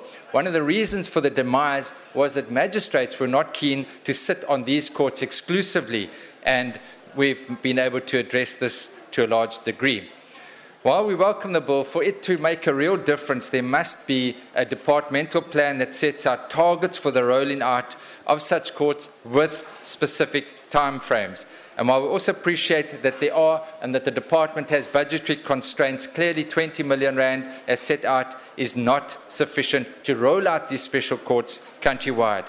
And it is a great concern that these courts can only be designated when the necessary funding has made available for the infrastructure and the multidisciplinary services for the victims of sexual offences. Some of these courts that were previously established will be able to continue and have infrastructure in place, but this is clearly not enough. And the ACDP appreciates during the submissions that we received that there is a degree of scepticism from civil society. We as MPs need to ensure, as part of our oversight function, that these courts are not only set up, but that they actually provide a better quality of service for victims of sexual offences than the ordinary courts. We cannot fail the victims of sexual offences. The ACDP will support this bill. I thank you. Thank you, Honourable Member. Honourable Sibanyon.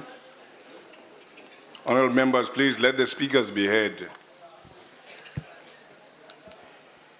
Mhlali ngaphambili ke ngiyirithe ngelimi lesizukulwane sikamusi kaMhlanga khona kuzathi nomuntu ohlala emagomedzana angizwe kuhle ukuthi into esikhuluma ngayo le yini. Umthetho lo ufuna ukuthi kube khona amakhotho aza kusebenza ngemilando yokugagadlela, imilando yokugada. Okunye futhi fanele sazi ukuthi akhe abakhona amakhotho afana nala. Asiza kakhulu ukuthi imilando le ikhambe ngendlela ehabako. Kunenkinga enkulu eyenzekako esikhathi kadesi. Ngoba sibona abesana bakagadlela bogogo indwele iyasirara begodu sibona nabo baba bakagadlela abantazanyana abancane bakhuluma into emamala batsho naka nobulwelwe bendumbandonga okusho ukuthi naka ne-AIDS batsho nakaya emsemeni nomuntu ongazange ahlangane nendoda batsho iyamlapha into leyo. Ngifuna ukusho ukuthi sitshaba ningezwa mamala ayikho into efana naleyo. Ngifuna ukutsho ke godu ukuthi sesaphasisa umthetho onikela abagwebako kungaba zimantshi kungaba majaji into esithi kufanele ukuthi athole isigwebo esiqinileko ngesikhuwa sisibiza ukuthi ama minimum sentences. Aloke nasele usebenza umthetho lo labo abazithola ukuthi bayokha umrogo ngekani okusho ukuthi bayagagadlela namkha bayakata umuntu uzazithola asejele isikhathi eside. Ihlangano ebusako ihlangano ka-ANC kungaloko sithi umthetho wamlinga lo umthetho mlingo lo siyawusupporta siyawusekela ukuthi uragele phambili ngombana uzokusiza kakhulu nakho futhi sithi aboma bangabongazimbi kanti futhi siyazi ukuthi naba sawusichugulula sathi nasikhuluma ngendaba yokukata okusho nasikhuluma ngerape sikhuluma ngaso sonke isehlakalo esikhambisana nokuya kusitho sangasese. Ngiyathokoza mhlali ngaphambili. Any more declarations? I now put the question again. Are there any objections to the bill being read a second time? No objections. Agreed to. The Secretary will read the bill a second time. Judicial Matters Second Amendment Bill. The bill will be sent to the National Council of Provinces for concurrence. The Secretary will read the 8th order. Consideration of report of Portfolio Committee on Justice and Constitutional Development on Judicial Matters Third Amendment Bill. I now recognize the Honourable the Chief Whip of the Majority Party. House Chair, I move that the report be adopted. The motion is that the report be adopted. Are there any objections? No objections. Agreed to. The Secretary will read the 9th order. Second reading debate, Judicial Matters Third Amendment Bill. As there is no speakers list, are there any objections to the bill being read a second time? No objections. Agreed to. The Secretary will read the bill a second time. Judicial Matters Third Amendment Bill. The bill will be sent to the National Council of Provinces for concurrence. The Secretary will read the 10th order. Consideration of report of Portfolio Committee on Communications on South African Post Office SOC Limited Amendment Bill. I now recognize the Honourable the Chief Whip of the Majority Party. Honourable House Chair, I move that the report be adopted. The motion is that the report be adopted. Are there any objections? No objections. Agreed to. The Secretary will read the 11th order. Second reading debate, South African Post Office SOC Limited Amendment Bill. I now call upon the Honourable S.E. Kholwane to introduce the bill. Ngiyabonga sihlalo ngibonge to ministers, deputy ministers, deputy president who's here.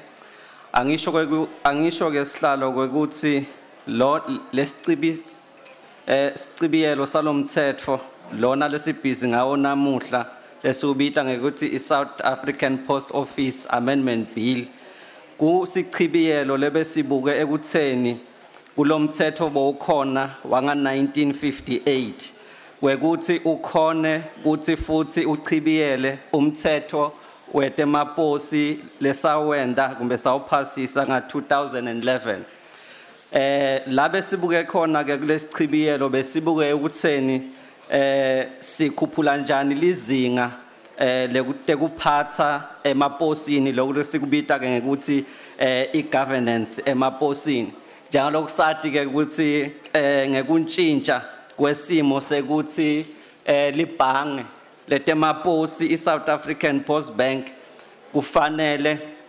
lephethwe temaposi. Lokho ke kubange kwekuthi ke indlela temaposi kufanele tiphathwe ngayo kumbe labaphethe temaposi kufanele ukuthi bahambisane nemthetho wetemabhange walelive.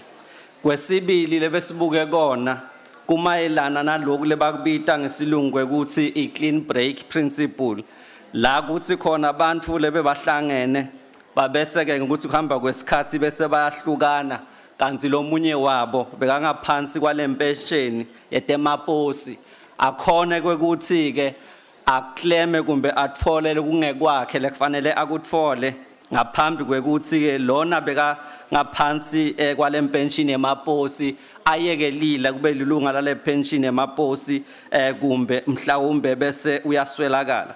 Lokho besikwenda ke bekwenda shoko ukuthi ke lo mthetho we-clean break principle njengaloko sewuvele ukhona ngemthetho wetemaposi lo washintshwa ngeminyaka wa 2007. Kwekugcina ke besibuke kona kumbe lewe kufanele sikwende silikomiti bekufanele ke sishintshe lo mthetho wetemaposi wa 1958. Kodwa ke silikomiti sibone kwekuthi ngeke sikhone ukuthi sinjintshe lo mthetho wetemaposi wa 1958 ngobe sithena sithi sikhulumisana nalaba lobatsinzako bakhombisa kwekuthi cha ke litiko alikhonanga ukuthi likhulume nabo ngalokwanele. Ngaloko ke sabese ke silikomiti sithi cha angeke sakhona ke kuchubeka nalesichibiyelo lesitakwenda ukuthi sitabese sisibeka eceleni kutawuthi ngekuhamba kwesikhathi nangabe litiko selikhulumisene nalabaphatheka kumbe labatsinzekako batawubese ke basiletha sichibiyelo endlini kwekuthi sichubeke. Kwekugcina ke lesibese siyakwenda kuze sikhona kwekuthi sihambisane nemthetho nenkundla yemthetho sisekelo welive i-Constitutional Court. Sibona ke kwekuthi kuze sifake le clean break principle si-ede sichibiyelo lesithide lapha emthethweni kumbe schedule of law amended si-ede 10 F lapha kuze kwekuthi sikhona ukuthi sende lesichibiyelo 10 si-ede 10E lapha kule law of amendment kuze sikhona kwenda lesichibiyelo lesihambisana nemthetho nenkantolo lenkulu yemthetho sisekelo. Lokho ke sibese siyakwenda angisho ke sihlalo kumbe lophethe kwekuthi ngiyabonga sibonga kakhulu ukuthi South African Reserve Bank, i-Telpost Pensioner Association kanye ne-Post Office Retirement Fund, National Treasurer kanye ne-SAPO Mathupa kwekuthi bakhona ukuthi bende ekomitini batawukhuluma kumbe basibekele ukuthi luvo lwabo lunjani. Ngibonge na minister losengekho make Pule, ngibonge kanje na minister lokhona babe Karim na deputy minister lokhona Mafaku ngekuthi bakhona ukuthi basincede kumbe basigayide ngalomthetho. Ngibonge Director General ne team yakhe yaka DOC, State Law Advisors, Parliamentary Legal Services nabo bonke labasupportako ekomitini ikakhulu iCommittee Assistant yethu babe Force. Angisho ke ukuthi kwegcina ngibonge emalunga elikomiti lasebenzise kwetimbongolo kwekuthi noma kunzima kodwa basebenzele busuku bonke kuze kwende lo mthetho ube impumelelo. Ngiyawubeka ke lo sichibiyelo ngaphambi kwendlu yesishaya mthetho ngitibongele ke sihlalo wena wekunene. Thank you, honourable member. Are there any objections to the bill being read a second time? No objections. Agreed to. The Secretary will read the bill a second time. South African Post Office SOC Limited Amendment Bill. The bill will be sent to the National Council of Provinces for concurrence.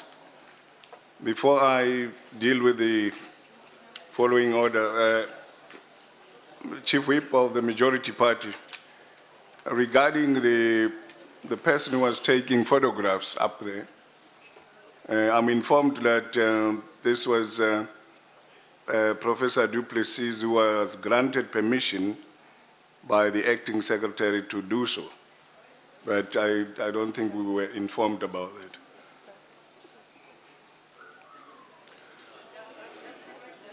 The Secretary will read the 12th order.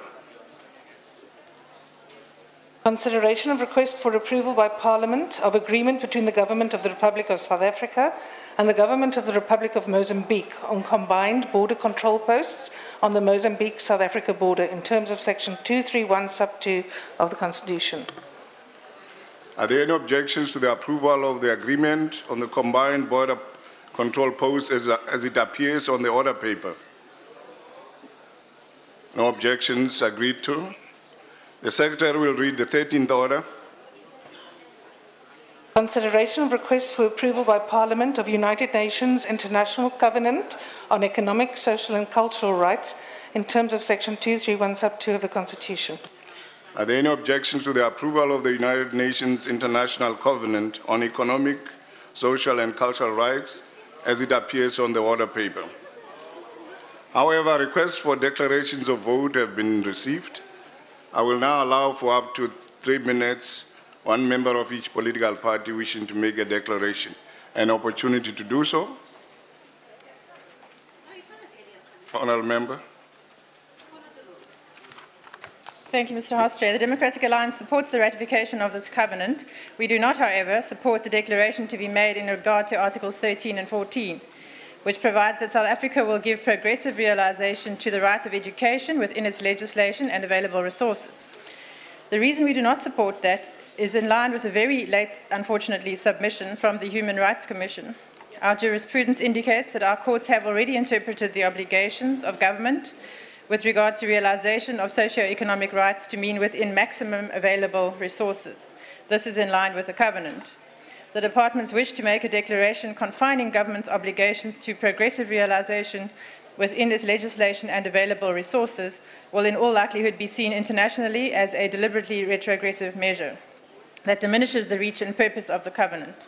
In the Constitutional Court cases of Grootboom and Mazibuko, the court said that any deliberately retrogressive measure would require the most careful consideration and would need to be fully justified by reference to the totality of the rights provided for in the covenant and in the context of the full use of the maximum available resources.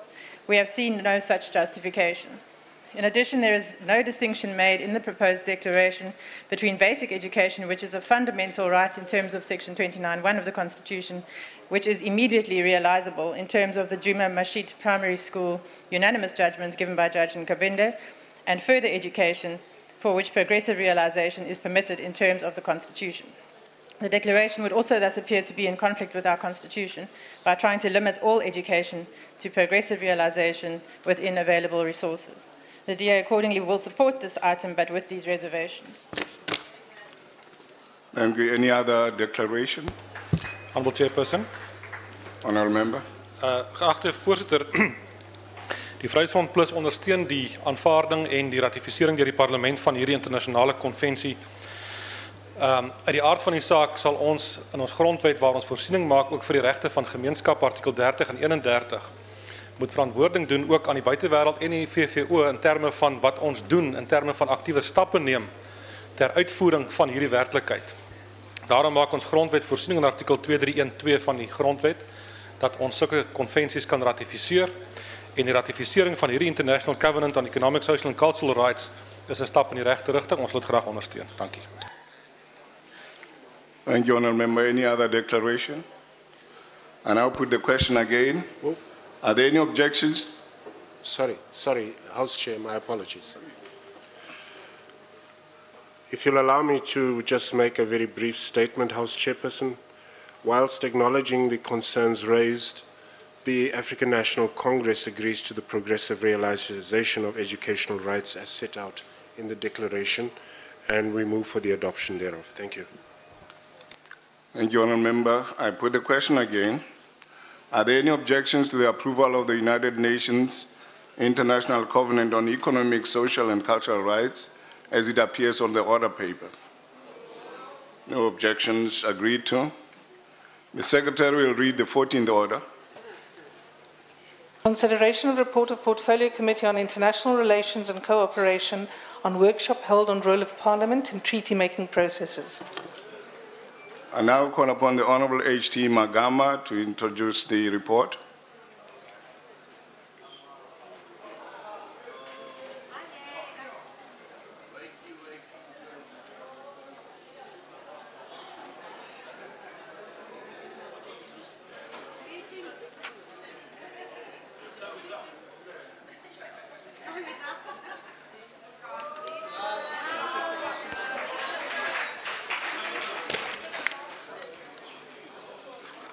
No, thank you, Chairperson, and my profound apologies.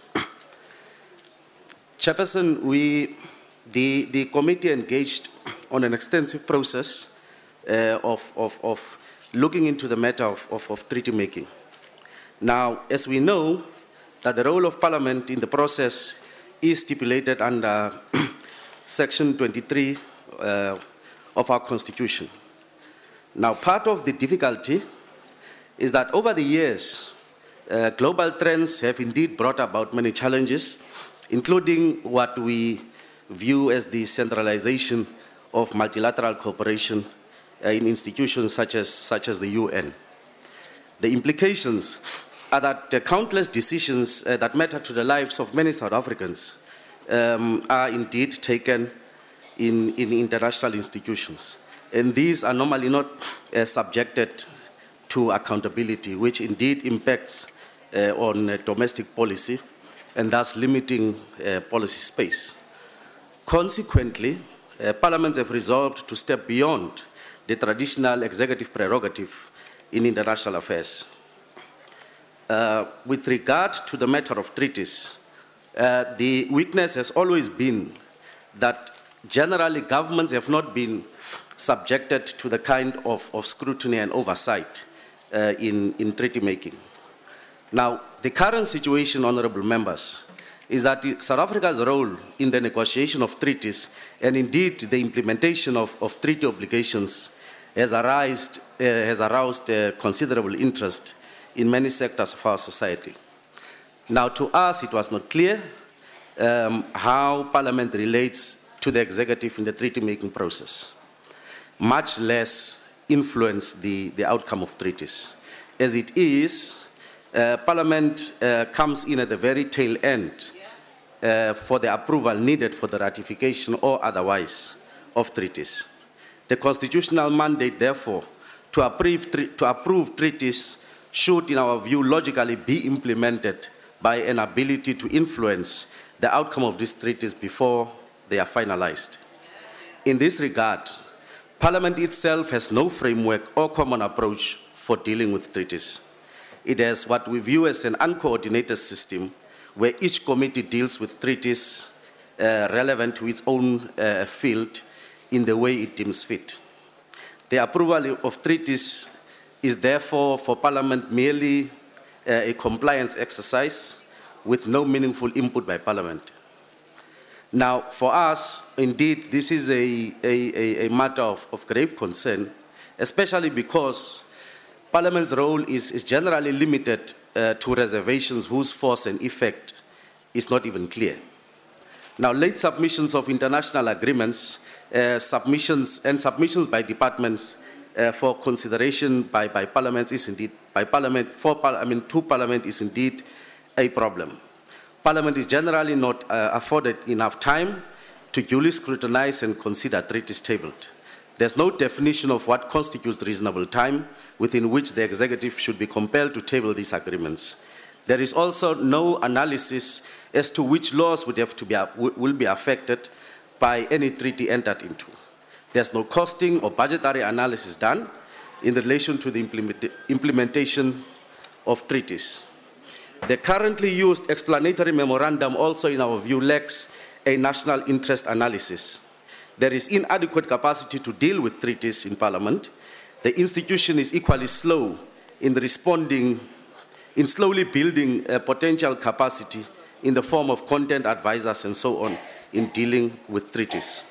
Now, as a measure for enhancing capacity, honorable members, to scrutinize treaties, the committee explored whether it would be expedient for Parliament to create a dedicated institutional mechanism such as a joint standing committee or otherwise.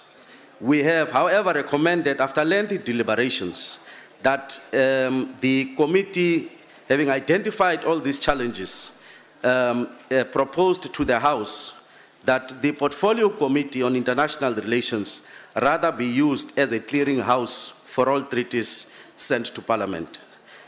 This will enable it to deal and receive and deal with treaties and indeed confer with other line function portfolio committees rather than creating a dedicated committee to deal with treaties, which in our view will consume a lot of resources, including office space, a budget, staff, and so on. So that is the proposal before the House. Thank you so much. Thank you, Honourable Member. I now recognize the Honourable Chief Whip of the Majority Party. Honourable House Chair, I move that the report be adopted. The motion is that the report be adopted. Are there any objections? Declarations have been received. Honourable Dudley. It's the next one. Okay.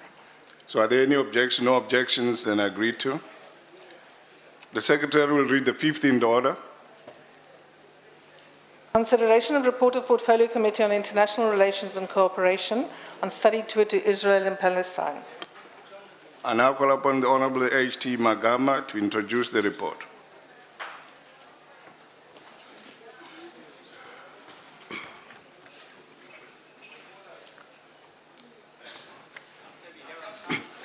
Excuse me, I'm a bit fluish. Chairperson, how I wish that we could complete this parliamentary calendar with me being the bearer of good news.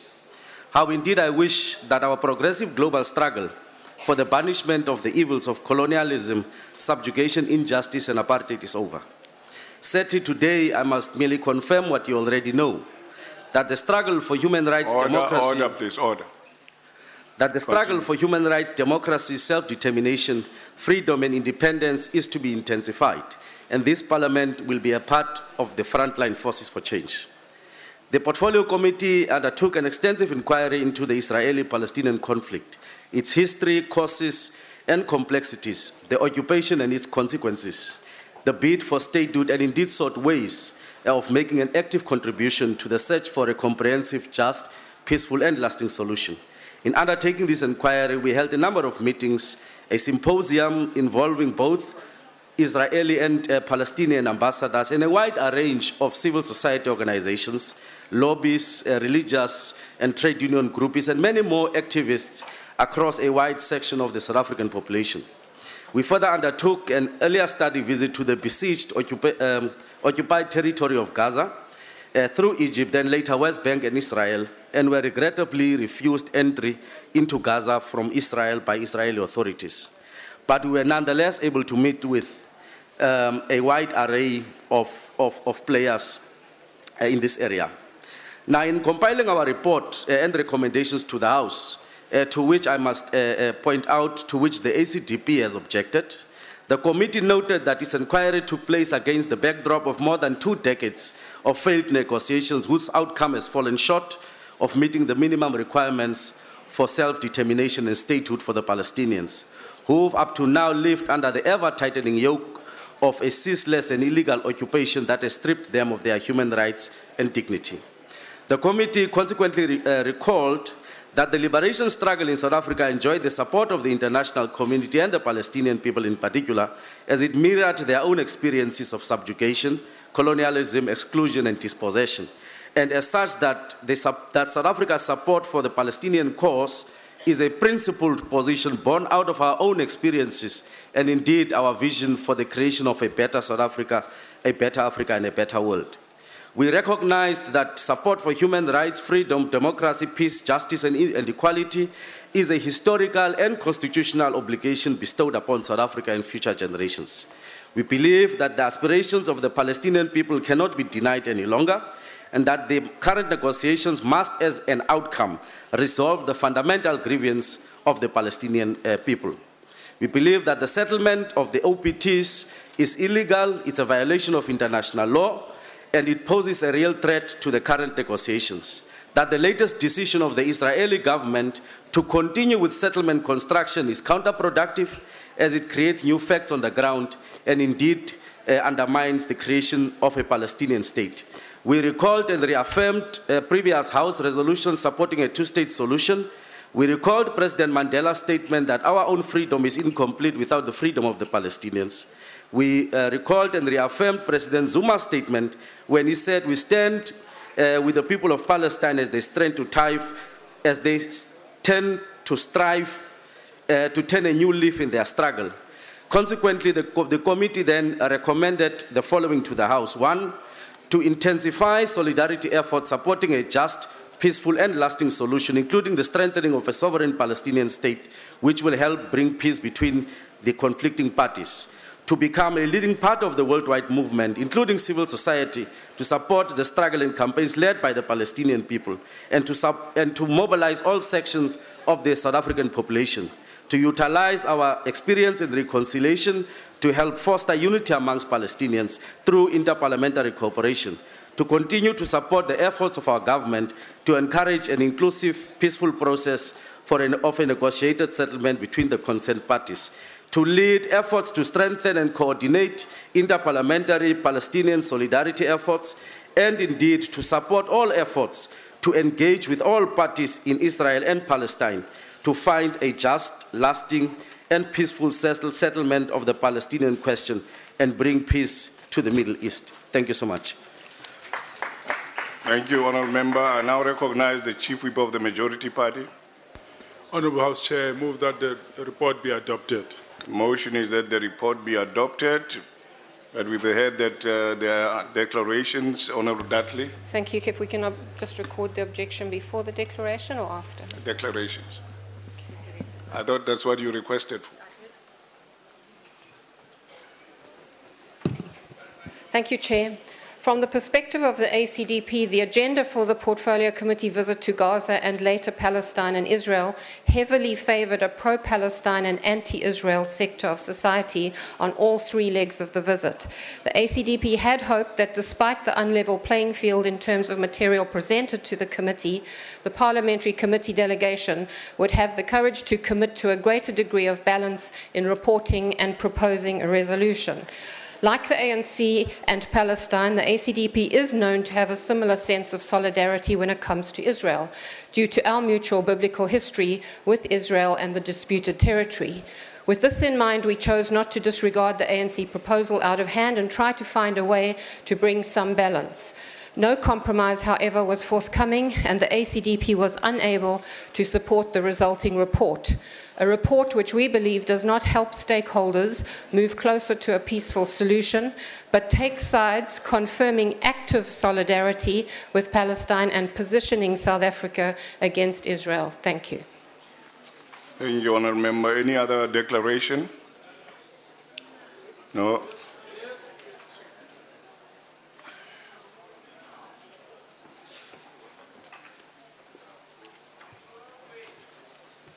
Thanks, Chair. I think it's important that we set the record straight in terms of what happened in the committee.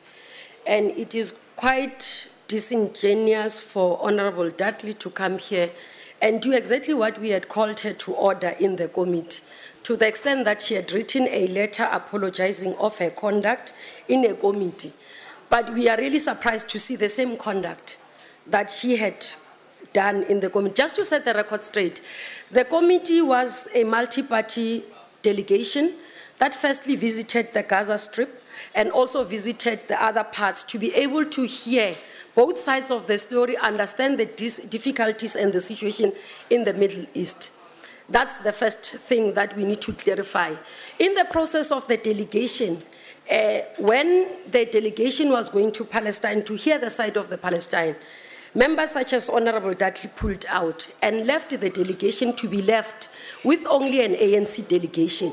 It was not ordinarily an ANC delegation, it was a multi-party that felt that they do not want to go and hear another side of the story and left the matter to have one-sided view. That's why we are not surprised for her to stand here, because she continuously have one-sided view, to the extent of putting a document that portrayed the committee as ill-informed And we had to call her to order, and we felt that we had passed that stage because when she apologized and written formally to the committee to apologize, we thought that we had passed the story. We had dealt with the matter in terms of her position and the sponsors and the people who had written the documents against the committee in terms of the issues of the visit. The committee had negotiated through multi-party forum as it is constituted with the resolutions that were circulated to everybody to see whether all of us are happy with what is on the document, and we have adopted those resolutions as a committee.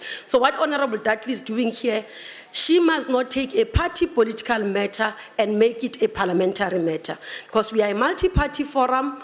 The committee operates in that fashion, and we have agreed on the resolution, we have adopted the report.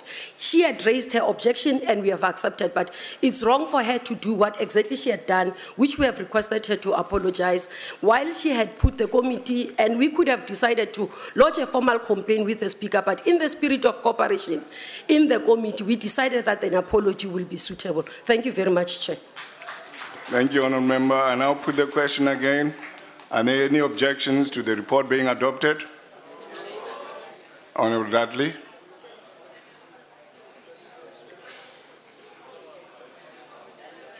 Thank you, Chair. Can you please record the objections of the African Christian Democratic Party? Thank you. The objections of the ACDP will be recorded. The Secretary will read the 16th order.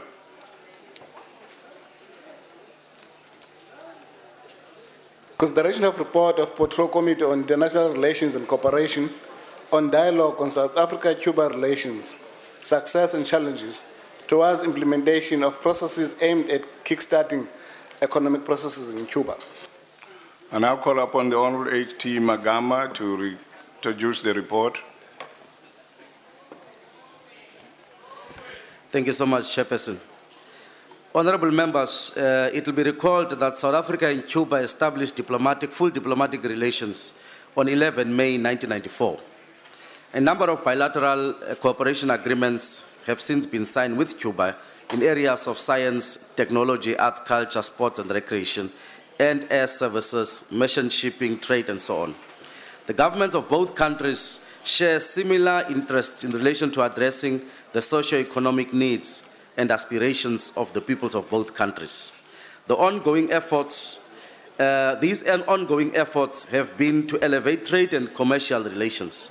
In this regard, a Cuban assistance package was signed beginning of 2012 as a key driver to propel trade and commercial activity between the two countries. Cabinet saw this gesture as a reciprocation effort and a modest contribution by South Africa, given the massive assistance and sacrifices made by Cubans for South Africa's liberation, and indeed post-apartheid assistance they've provided. Parliament has on its part approved the agreement for ratification at the end of 2012. Politically, this agreement is the first of its kind that South Africa has signed with any other partner. The committee had this matter on its agenda for some time, honourable members, and the issues discussed ranged from the selfless sacrifice of the Cuban people during our struggle for liberation to the strong political and solidarity commitment the Cuban people have made towards South Africa, ranging to South Africa's ongoing commitment to reciprocate this relationship in its relations with Cuba. Now, in 2013 alone, the committee had 2 sessions on its program to debate the challenges facing this relationship and therefore Cuba. We invited various representatives from civil society and all other sectors of our society to engage on this matter. Now, during 2011, the Speaker referred a request to us as the committee from the Free State Provincial Legislature, in which they requested the committee in which they requested Parliament to pass a resolution calling for the lifting of the economic embargo on Cuba and the release of the Cuban 5. Now, in response to this request, and indeed as part of our ongoing program, the committee held its dialogue on these matters, focusing on South Africa-Cuba relations, including, of course, the matter of the Cuban Five and the economic embargo. Additionally, there were indeed at the time also various reports in the media about South Africa's economic cooperation and economic assistance to Cuba.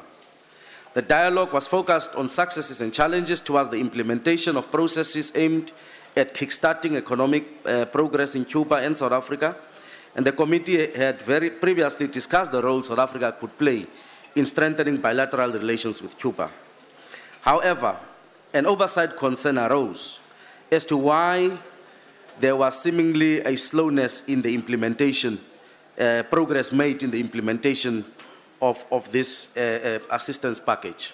Now, I can report to you, honorable members, that following engagements we had in the past couple of weeks, indeed there has been progress registered and that the speed has picked up considerably in terms of the implementation of this agreement. Now, in its meeting last week, honorable members, the committee then resolved to recommend to the House that Parliament should continue to support efforts by our government to call for the lifting of the economic embargo against Cuba and indeed the release of the Cuban Five. Parliament should also lead efforts to coordinate and strengthen interparliamentary efforts in all its forums where it is represented in support of this cause. That Parliament should, as the representative of the people, mobilize civil society around these issues. That Parliament should call for the support and sped up implementation of the economic assistance package, and that the committee should submit a resolution to the House on the matter of Cuba. Thank you so much. Thank you, Honourable Member. I now recognize the Honourable Chief Whip of the Majority Party. Honourable House Chair, I move that the report be adopted. The motion is that the report be adopted. Are there any objections? No objections. Agreed to. The Secretary will read the 17th order. Consideration of report of Portfolio Committee on Arts and Culture on oversight visit to Hoi and San Cultural Organization in Western Cape Province from 19th to 20th June 2012. I now call upon the Honourable L.N. Morse to introduce the report.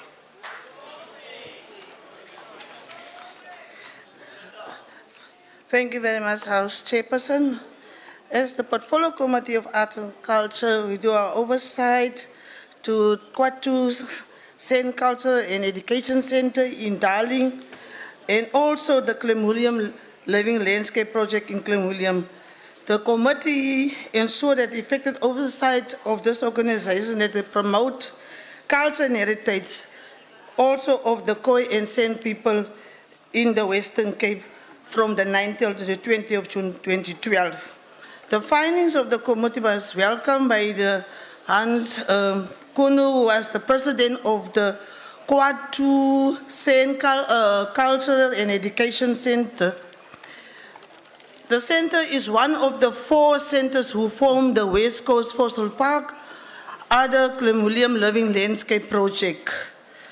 The combined project emphasized the creation of jobs and also was supporting by the Department of Arts and Culture on the issue of a joint venture on the issue of promoting the indigenous community.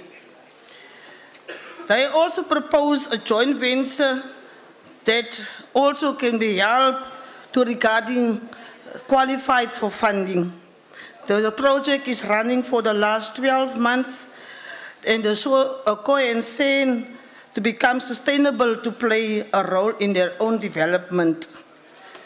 On the issue of the recommendation of the Kwatu Educational Center is to make sure that the issue of skills and education is still taking place, and also that indigenous people can be doing the basic cooking and creating their skills in that, and also about to promoting tourism in that particular area.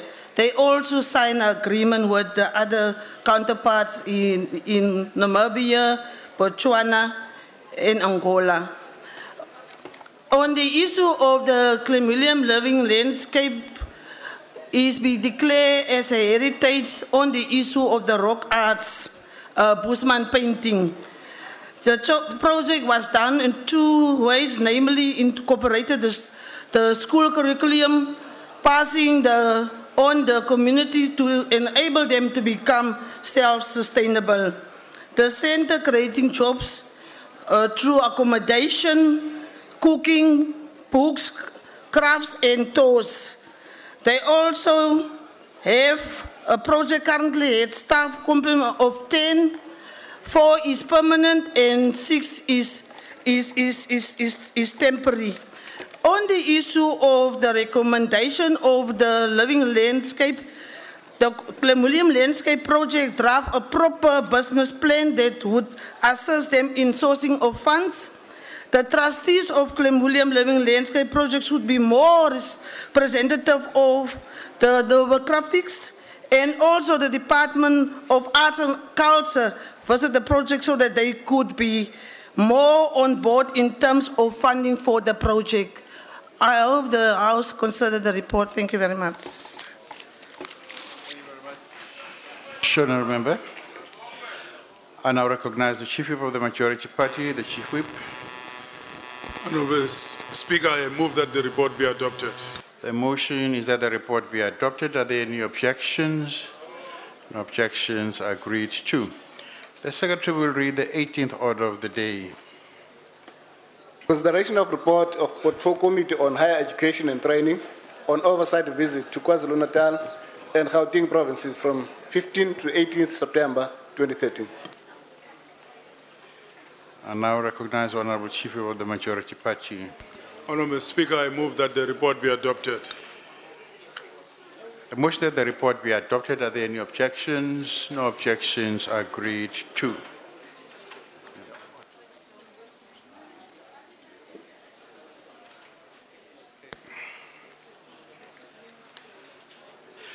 The last item on the order paper is farewell speeches. I know that members were hoping that we'll finish a bit later, but the progress has been so good that we're finishing a bit early. So we'll start with the farewell speeches.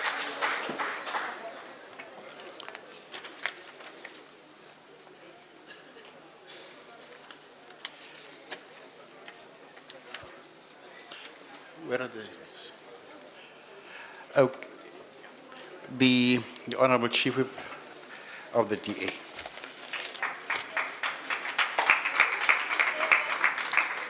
Honourable Speaker, this is of course the single moment in every parliamentary year when members give a sigh of relief, as most of us here look forward to spending some quality time in our constituencies and some even better time with our loved ones at home. Sisi katela kakhulu slalo. Sifuna weer khaya ngoku. Dit is natuurlijk ook die tyd van die jaar waar ons kan reflecteer oor ons individuele en gesamentlike bydraes en prestasies as parlementslede.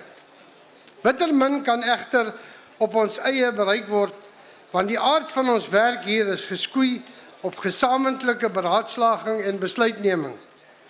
Abaning modulo astul, kiri motu, kimutu, kabatu babang.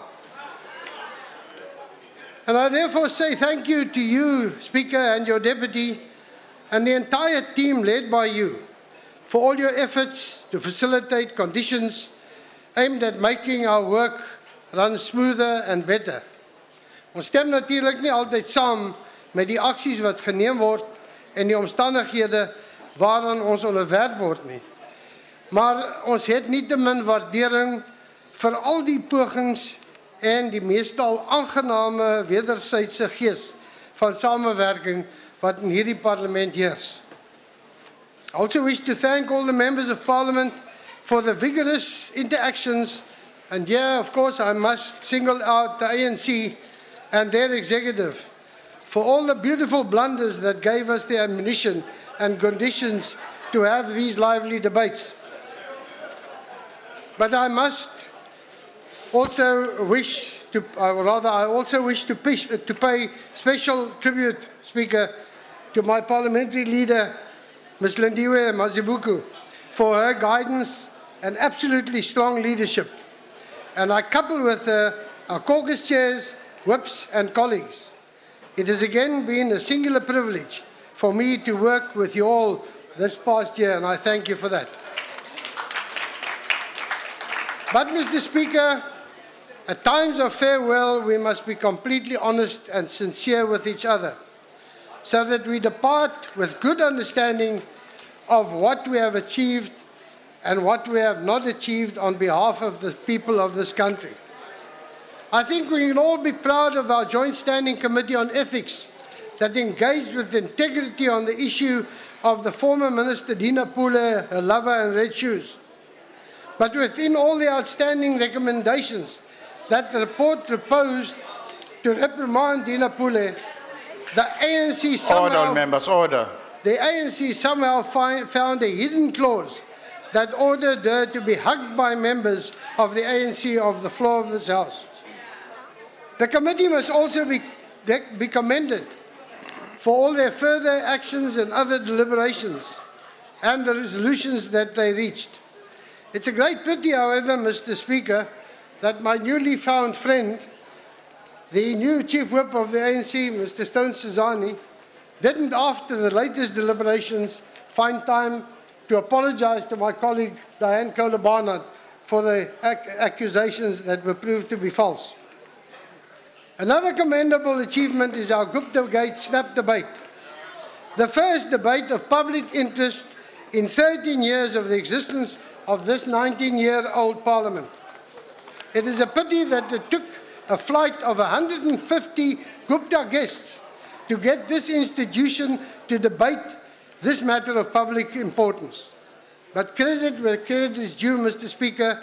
I thank you for holding your nerve and agreeing to a debate on this #1 abuse of power. On a point of order, Speaker. Yes, ma'am, what's the point of order? The point of order is that the convention of the House is that when we do farewell speeches, we always avoid to be controversial, but do it in the spirit of building the team and thanking each other for being here. The Honorable Watson has broken the convention. Can he stick to the convention? There's no convention, ma'am. Order, members, order. Honorable Watson, continue. Please stick to the convention, but continue. But speaking of #1, Mr. Speaker, this Parliament finally achieved, after being stonewalled, and here the pun is intended, for most of the year, a debate on the unconstitutionality of the National Key Points Act. For an entire 80 minutes, Parliament was engaged and allowed to talk about Nkandla and the President's 200 million kraal and tuck shop. Not even Minister Nezi, Minister Radebe, or Minister Ntwete could get an interdict to prevent this debate. But, Speaker, none of these actions and achievements would have been possible without the Democratic Alliance. The DA requested these debates and asked for Dina Pule to be investigated by the committees. Oh, but Mr. Speaker, I nearly forgot to mention one final scrumptious achievement. Parliament successfully ate its way through 16 million rands worth of food this past year.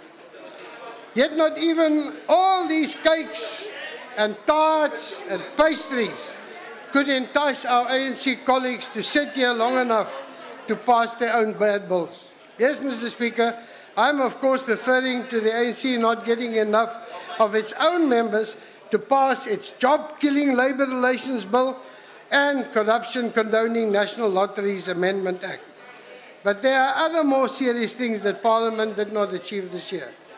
It's a grand failure of this Parliament that the economic cluster has answered oral questions only once this entire year, at a time when the people of South Africa are desperate for jobs and desperate to know that their leaders are helping them. But the reason for this may be simple. The last time the President tried to reassure the country on its economy, the rand dropped to 10 against the dollar. Or maybe the economics cluster has adopted the same approach to Parliament as Minister Shabangu has to mines. Also will not be visited this year at all. Is Minister Shabangu here? Point made. All in all, not a very good balance sheet of the achievements and failures of Parliament under an ANC majority. But all is not lost. If Parliament were as blue as we are out there amongst the voters, I can promise you that the following things would have been added to our list of achievements this year. We would have debated in Kandla over and over.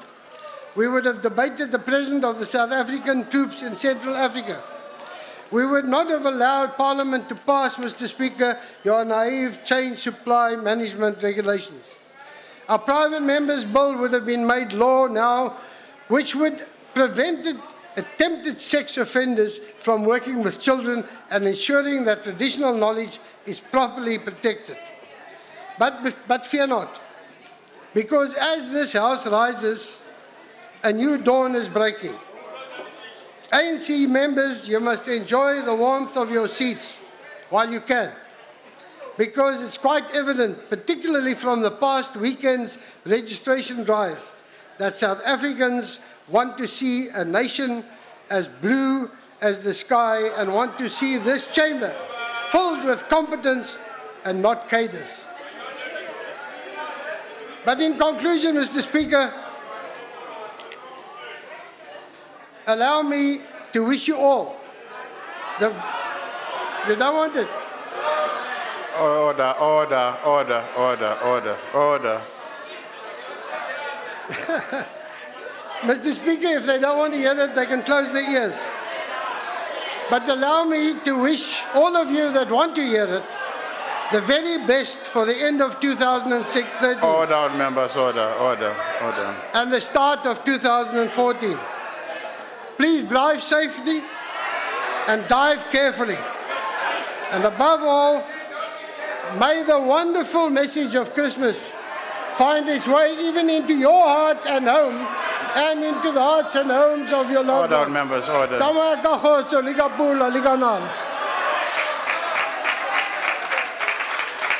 Honorable T. Porter, you have the floor, sir.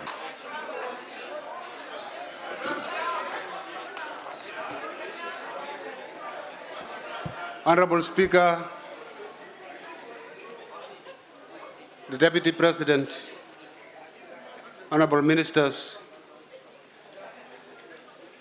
indeed it is an honor to bid farewell to members of this House, the Honorables, and to you, Mr. Speaker, for the manner in which you have run this Parliament over the 4 years, or almost 5 years. I must also thank the chairpersons of the various portfolio committees and of the House for the good manner in which they have run the activities of those committees.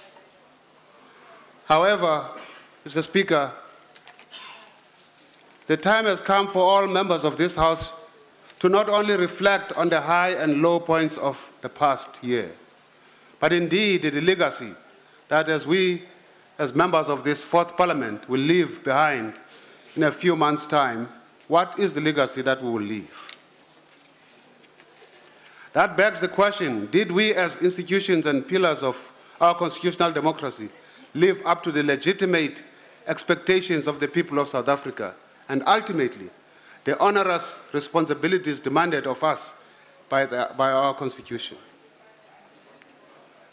When we strip away the inevitable and integral elements of politicking, the grandstanding and fiery debates that sometimes amuse and sometimes annoy, what are we leaving behind as the legacy? How far have we progressed to entrench and leave the essence of a constitutional democracy in our Parliament? Are we working and living the letter and spirit of our constitutional democracy? Or do we tend to fall back on parliamentary systems and practices of the Westminster Doctrine? Speaker, the nature and tone of debates in this House leaves much to be desired. The Constitution in Section 42(3) stipulates that this is the national forum for public consideration of issues. This is where the contestation of ideas should take place, with mutual respect and retention of dignity. The question is, how has this House contributed to proper public discourse on matters of national importance? Since I came here, I've been asking the question, what is the point of the notices of motion in this House? We spend maybe 30 minutes or so raising motions, notices of motions that are never debated. What is the rationale behind this?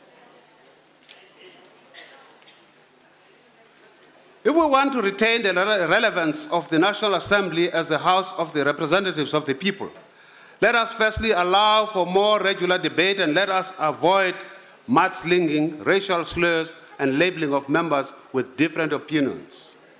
Let us all agree to lead by example. Furthermore, oversight is far more than visits to state entities and to remote areas. Effective oversight means to hold the executive to account in committees and here in the National Assembly. It demands respect for the Constitution and an understanding of the systems of cooperative governance and the functional areas of concurrent legislative competence. It demands of all members to achieve portfolio knowledge and experience. For that to happen, it demands qualified and legal support from staff that support those committees. But effective oversight over the executive also requires a better understanding of our constitutional role as Parliament from the executive. It is unfortunate that some executive members often appear to be irritated when they respond to questions in Parliament. Speaker, we have a constitutional democracy with elected representatives from parties other than the majority party. Executive members should respect all members as the elected representatives of the people. Speaker, an analysis of replies to written questions indicate that some ministers perform well while others perform exceptionally poor. The Minister of Trade and Industry responded to all 51 questions on 7 October 2013, 50 of the questions within the time frame set by the National Assembly rules. By contrast, the Minister of Basic Education responded to only 19 out of 153 questions within the time frame set by the National Assembly rules.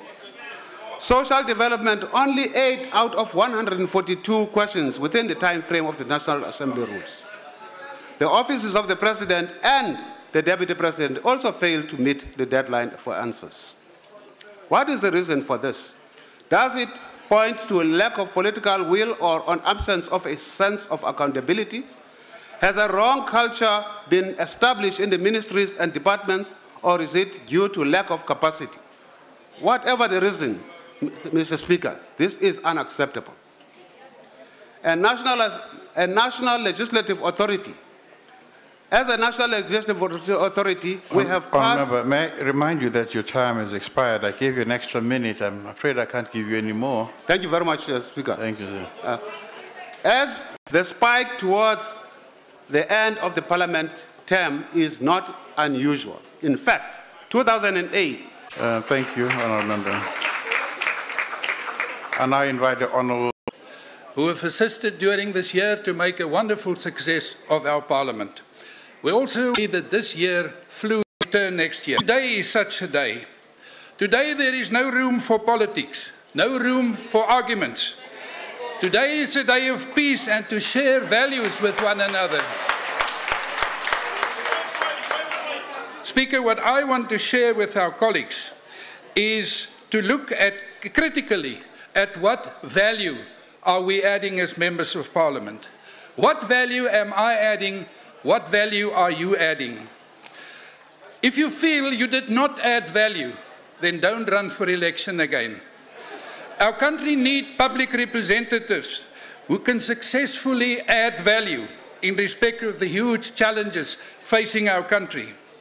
South Africa needs members of parliament who are fit and proper and humble persons, who focus strongly on solving South Africa's problems, who understand that South Africa is a country of many different peoples and that patience must be applied in dealing with our human diversity.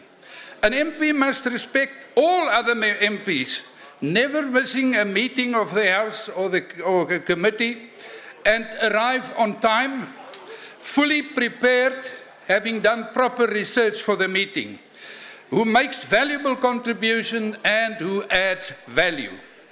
We should therefore ask ourselves this one very important question: am I adding value or not? Mr. Speaker, in conclusion, I believe that if we as members of parliament remain humble, live a life of respect for others, are really disciplined people, disciplined members of parliament, we will be adding value and we will be rewarded with huge success. Ambani gahle, tsamaya handle, tsamaya li modimo, kitlaubona ka 2014. Mooi loop, julle moet soet wees, God song.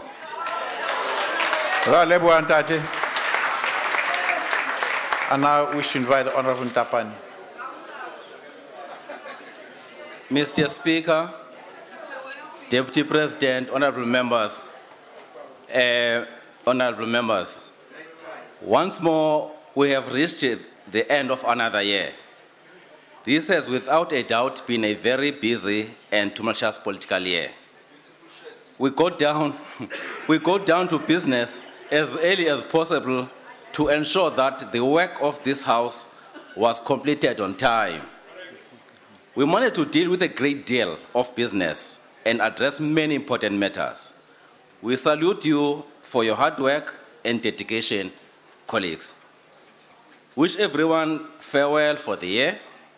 We hope you will find joy over the festive season in the company of family, friends, and loved ones. In a month's time, we'll be celebrating Christmas. We would like to wish all of you a Merry Christmas and a prosperous New Year. To our Muslim colleagues, we hope you merrily celebrated Eid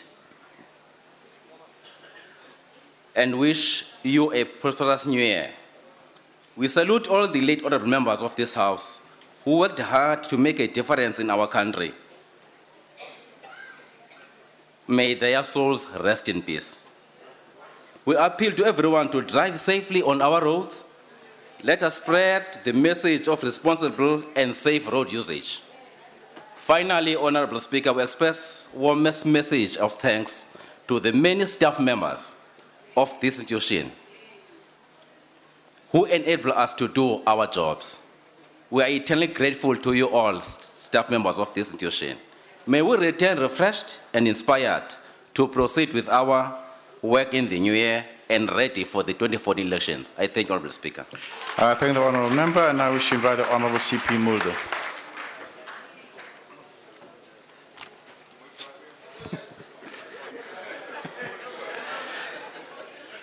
Honourable Speaker, Honourable Deputy President, honourable colleagues.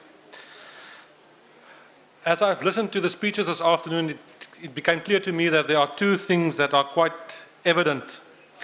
The one is that there may be many issues that we need to discuss in different politically motivated debates and forums which we perhaps do not do often enough. And the second one is it's quite clear that the election is clearly in the air. I want to start off by saying thank you to each and every colleague in this House. We should never forget that we, in terms of the Constitution, Section 42(3), as members of the National Assembly, are here to represent the people of South Africa. We represent the people, all the people of South Africa, all our constituents and citizens out there.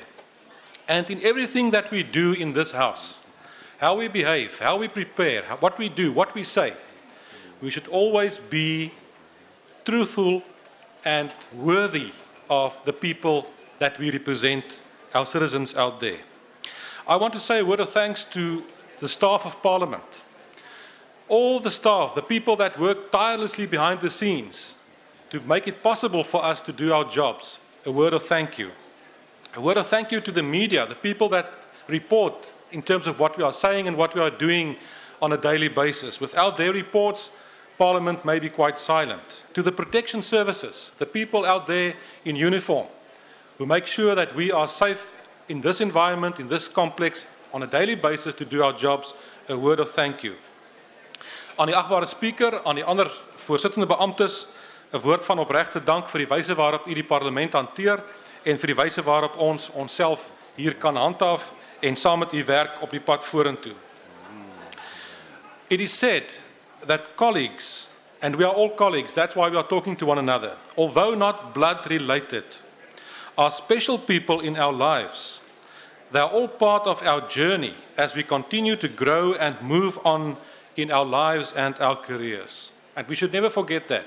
We may differ on many things, but in the end, we are colleagues who represent the people out there. I want to say in conclusion, enjoy your holidays, enjoy the Christmas and festive season. Go out and rest, because we all know when we return next year, it will be election time and it will be a different ball game. Let's do that, but let's do that in a way that is worthy of the people we represent. Thank you. I thank the Honourable Speaker. And I wish to invite the Honourable Tring to the podium. Thank you, Honourable Speaker. In the short time that I've been here, I've had to face the proverbial sink or swim scenario. There was no time for orientation, Honourable Speaker, as seen from my previous short walk to the podium. And so swim it was. I am thankful and I'm certainly grateful for the friends that I've made across the political lines, and in particular those in the Economic Development Department, Trade and Industry Portfolio Committees, as well as my friends at the bus stop at Acacia Park, here in my short tenure at Parliament. The ACDP is certainly cognizant of the great potential our nation has, having on many occasions proved the doomsayers wrong, such as when we faced our first democratic elections in 1994, when many said, "Die swartes kan nie regeer nie." And again, in 2010, when they said that we could not host the World Cup. Well, that is history. And we have, to a large extent, proven the doomsayers wrong. The Goldman Sachs report, whether we agree or disagree with it, puts forward some truisms that others may not want to hear. The ACDP does note some concerned areas which, if not addressed, have the potential to derail the great strides that we have made in the some 19.5 years. These are service delivery protests, our crime stats, our Gini coefficient of some 0.7, unemployment standing at just under 25%. And in addition to that, we sit on a moral knife edge where babies are being raped and mutilated, grandmothers also raped, beaten and left for dead.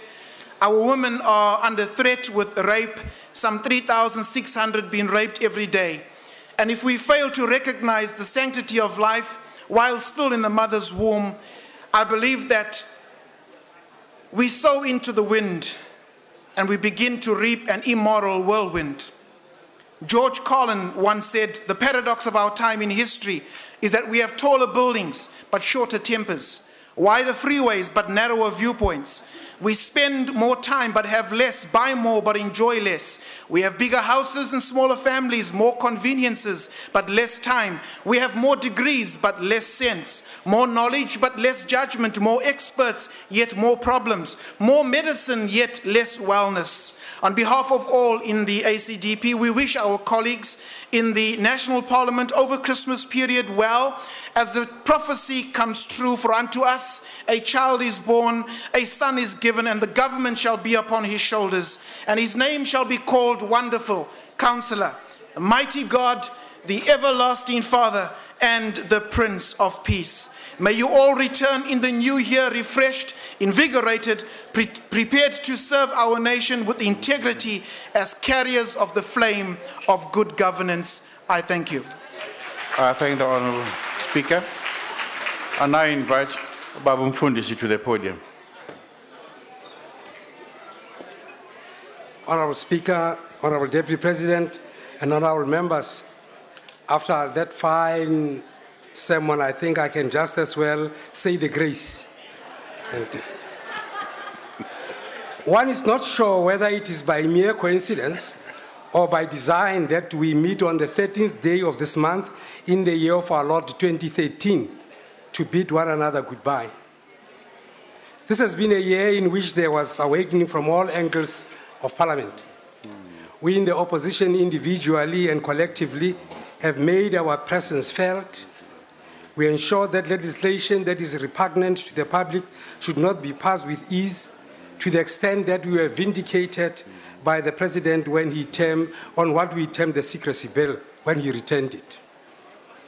We also have to give thumbs up to the presiding officers who have been masterly in presiding over the business of the House and running the institution. It is through them that the voice of opposition is heard. When colleagues on the right were obsessed with their majoritarianism, the Speaker put his foot down and said, let us hear different opinions. At least the 3 minutes were allotted, and we are grateful for that. Our only regret is that the plural voices in the opposition, as assisted by the Speaker, have since been smothered by reducing the representatives of these parties from the Rules Committee. We take this as only a temporary setback. Our appreciation goes to all functionaries of Parliament. The Secretary and his staff have kept us abreast of all developments, even those from other instances who required information about even our political parties. We have seen facilities being improved considerably through the available resources. We owe it to the National Assembly staff and their administration. They kept us up to date with all that is required. Notes among us have been delivered promptly. Sometimes I sit there and I see the exercise reminding me of what we used to do when we were at school, when we sent similar letters from one end of the classroom to the other. And can see even at this stage, this still goes on that way. This was a splendid year, and we look forward to more sweat as we go campaigning. May we depart from this place in peace. Our plea is that as we go out, may our head boys and girls out there not fight in the grazing fields. They should differ to agree. Adieu, adieu, fare thee well. I thank the Honourable Member, and I wish to invite the Honourable Mpeti to the podium.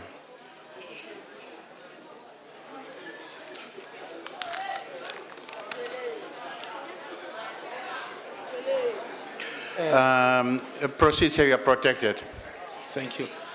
Honourable Speaker, order on members, order. Presidente wa South Africa, Maluka Kabinete, le di membra ka moka tša Parlamente ke re izwe lethu.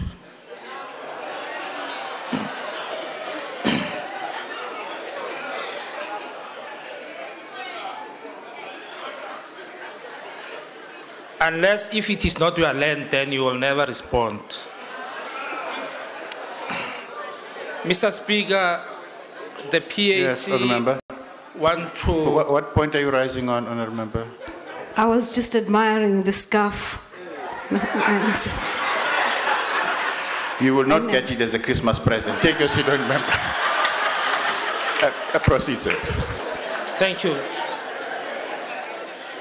The PAC, we want to send our condolences to the people of Vlakte in Mpumalanga, the accident that took place there. We are saying maybe the ruling party must change the name of the road from Moloto to someone else because people are dying there. We don't know. Maybe the Moloto family wants to be paid something, but this is unacceptable. Mr. Speaker, I'm new to Parliament and I've spent only a short time here, but I have learned so much from all of you. As you came up this podium to speak on various occasions, I shall use my holidays to reflect on this new knowledge that I have acquired thus far. I feel really useful having taken part in the deliberations, and I'm proud that I have this great opportunity to serve my people in this way. I'm looking forward to get even deeper into helping to build this young but great democracy. We must together set an example to our people that even though we may be different, we can still listen and talk to one another as brothers and sisters, Africans that we truly are. Social cohesion is one of the most important objectives that the PAC seeks to achieve for this country, and I'm confident that we shall all embrace that approach as we come back after this festive.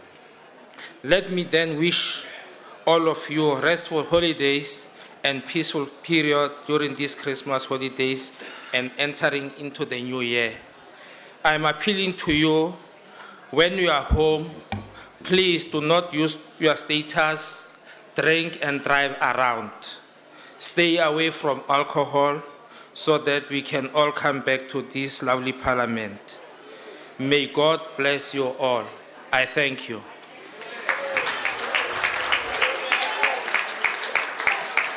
I thank the honourable member. Honourable members, we have once again reached the end of a fast-paced... Oh, I'm sorry, Chief. I'll give you an extra minute.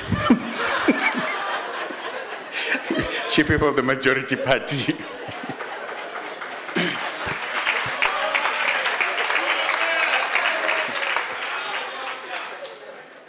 Honourable Speaker, Honourable Deputy President, honourable members, as we draw to a close this year, I think we all can agree that it has been one of the busiest, especially as our election campaigns gathered speed. This year has not been without its highlights as well as its lowlights. And no, I make no reference to anyone's hairstyles when I say this. In this House, we have had our fair share of arguments, debates, engagements, and sometimes a little hysteria when we discuss crucial issues. We stopped short of throwing fists at one another, but we took the word robust to a whole other level. We did this within the healthy space of tolerance, and for the ANC, always with the overwhelming sense of duty to ensure that we create a better life for all our people. As we approach our national elections next year, in the same year that we celebrate 20 years of democracy, every one of us sitting here, irrespective of the party one belongs to, must be honest enough to admit that South Africa in 2013 is a far better place than 1994. As the dawn of 1994 beckoned, there were many, some even in this House, who forewarned of an end of days or Armageddon if the ANC took over. When the ANC proved it, it sought to improve the lives of all South Africa's people, both black and white. The doomsayers appeared muted.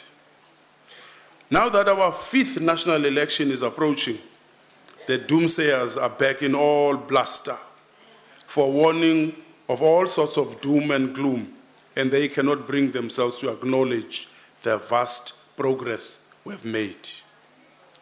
We have changed lives in 19 years. Access to electricity, water, and sanitation has been increased tenfold for those who knew no such comforts, and nobody can deny this. Through the National Subsidy Scheme, we have housed around 11 people since 1994. 11 million people since 1994, and nobody can deny this.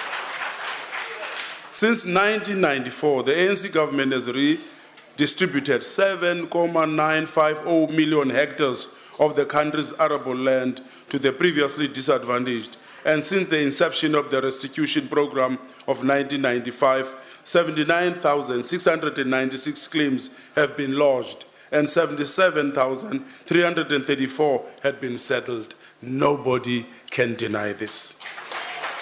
Over 600 billion rand in black economic empowerment transactions have been recorded since 1995. And here I must thank the DA for its inadvertent support of the Employment Equity Amendment Bill. Never mind all the flip-flopping talk doing the rounds. Our public healthcare system works. Education levels are up, and our adult literacy rate has been increasing steadily over the past 10 years. You can't know this because you don't know much about South Africa. Proudly brought to you by the African National Congress. No one can begrudge us these achievements. Order, member, order. But we have a long way to go.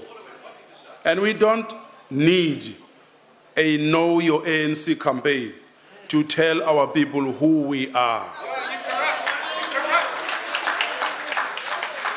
Everyone knows. Take your seat. There's a point of order. Yes, on a point of member. order. With great respect, the Honourable Chief Whip is making a political speech. It has nothing to do with a farewell speech. Speaker, may I address you on a point of order? Take your seat. Yes, honourable member. When the Chief Whip of the DA was speaking, the Honourable Kubai took a point of order and said that it is a convention to be convivial in a farewell speech, and it was a convention. Now, I submit that this political report is not in keeping with the spirit of a farewell speech. Order. Yes, honourable member. Which Speaker would like to say on a point of order, we should not have double standards. Absolutely. And in fact, we should listen to our own Chief Whip, because the very Chief Whip we are referring to indicated, and it's recorded on Hansard, that there is, in his view, no convention. Thus, take the medicine. Thank you. Order, members. Order. Proceed, Honourable Chief Whip, but please remember also that it is a farewell speech. Order, members. Everyone knows what our policies are, what they have always been, and we did not need to rebrand our logo, reinvent untrue attachments to the struggle icons, nor have a fashion makeover with the tasteless berets, or learn new dance moves to prove our commitment to our people. People usually talk of the festive season as a silly season, but with an electioneering in full swing, the silly season takes an added flavor. New political parties have sprung up, some who now criticize affirmative action whilst being the beneficiary of this policy and acquiring great wealth in this process. Some who spew vitriolic whilst pursuing unattainable but short-term political objectives meant to benefit just themselves. Electoral opportunism brings out strange characteristics, silly season indeed. Honorable members, reflection is always good. In these chambers, when we reflect on progress and demand accountability and transformation, perhaps we should also interrogate how transformed are these hallowed walls of parliament within which we work. There are still many relics of the past, and no, Honorable Kwasfanda Merwe, I do not mean you, which we need to change in parliament. The review of the rules being the most pressing concern when we celebrate 20 years of democracy next year. We also look to see how considerably Parliament has transformed in the past 20 years. The hallmark of our participatory democracy is that of adopting an inclusive approach and partnering with each other to arrive at a common future. As the ANC, we believe that the responsibility entrusted upon us by the people of South Africa is not to be taken lightly. Our approach to consultation, engagement, interaction, collaboration is in recognition of the fact that we learn and grow together. All parties are to be commended for the spirit with which they have worked together and mutually cooperated to take forward the program of this parliament. Maybe some of the lessons to be learned is that the judiciary cannot be used to dictate to parliament what decisions to be taken. As the representatives of our people, who mandated us to be here, the job to negotiate, debate, and disagree on key matters before the House has to be our responsibility within this institution. Nobody has said that it would be easy, but equally, we cannot bring the judiciary arm of state to solve these problems.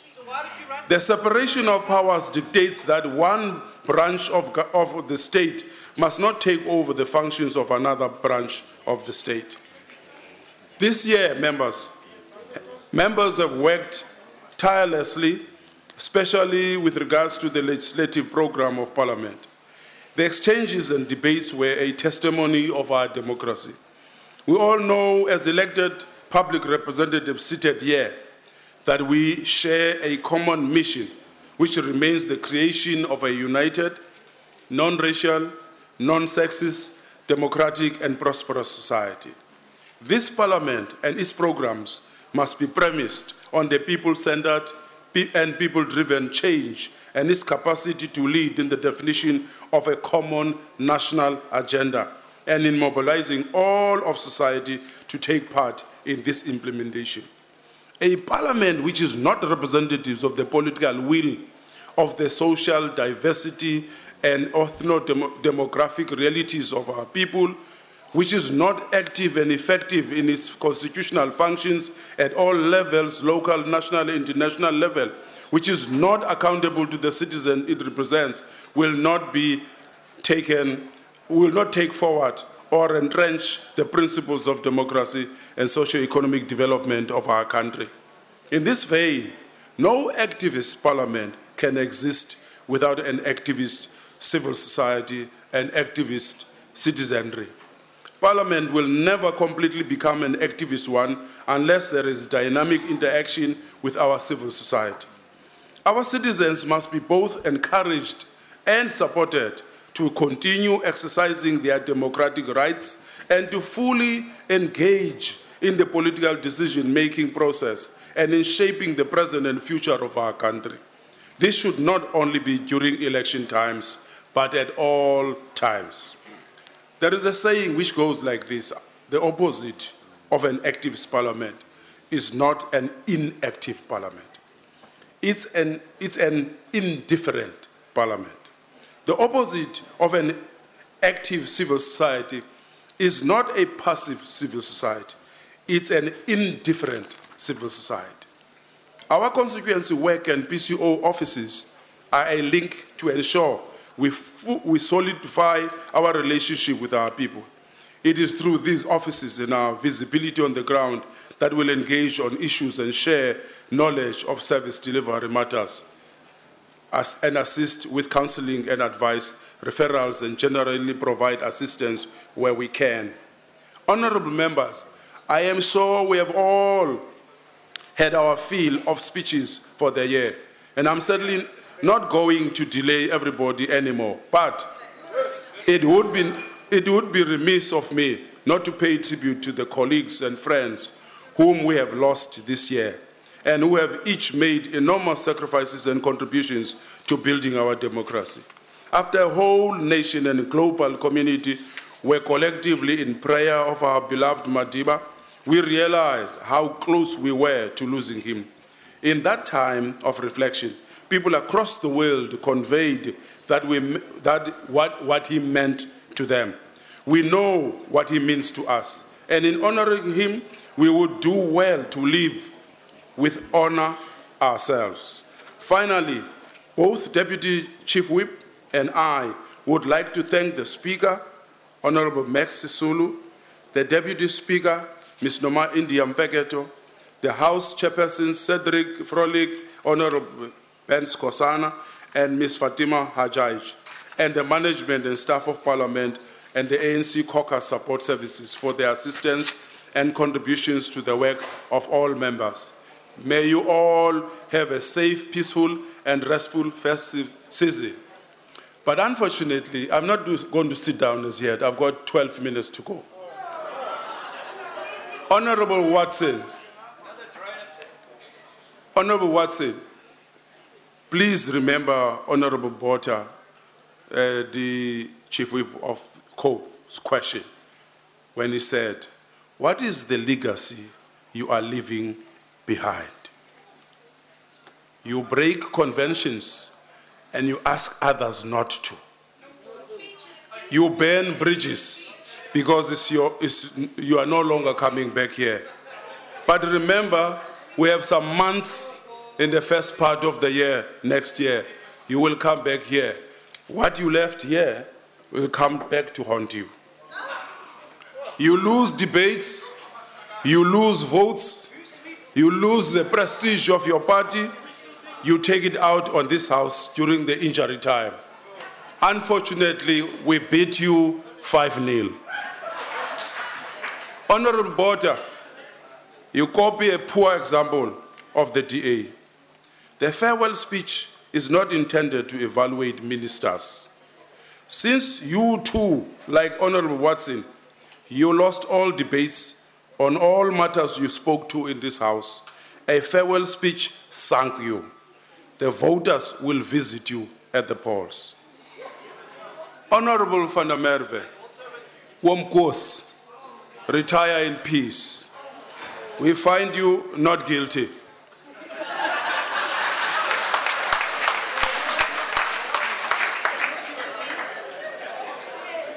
Please ask your friend, Wati, to go home and play with the cat.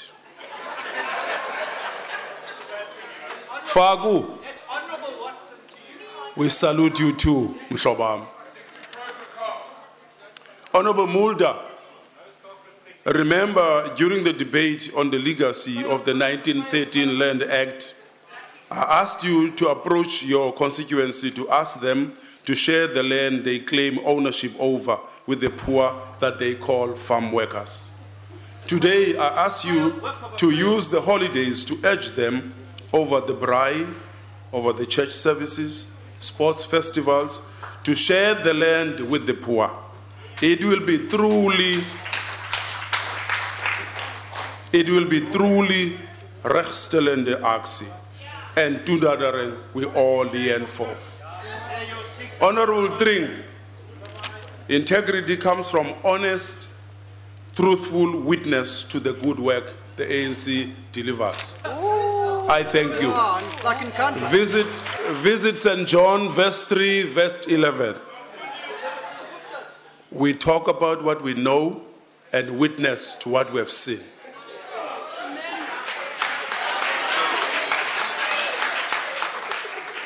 Africa, Ntatempithi, moving from roads to rail will reduce the trucks and taxis on the roads, as goods, loads, and passengers will be on trains. Ancestors will be happy when we move people from the road to avoid the trucks and the taxis and put them on the trains. I thank you.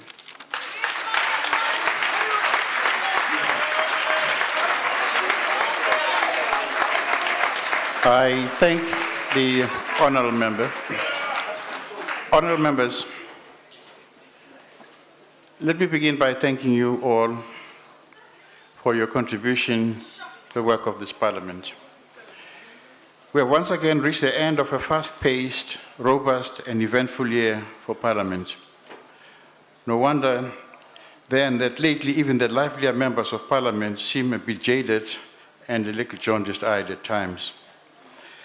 All in all, this session of Parliament has been most engaging and has on occasion produced its own moments of high drama and excitement.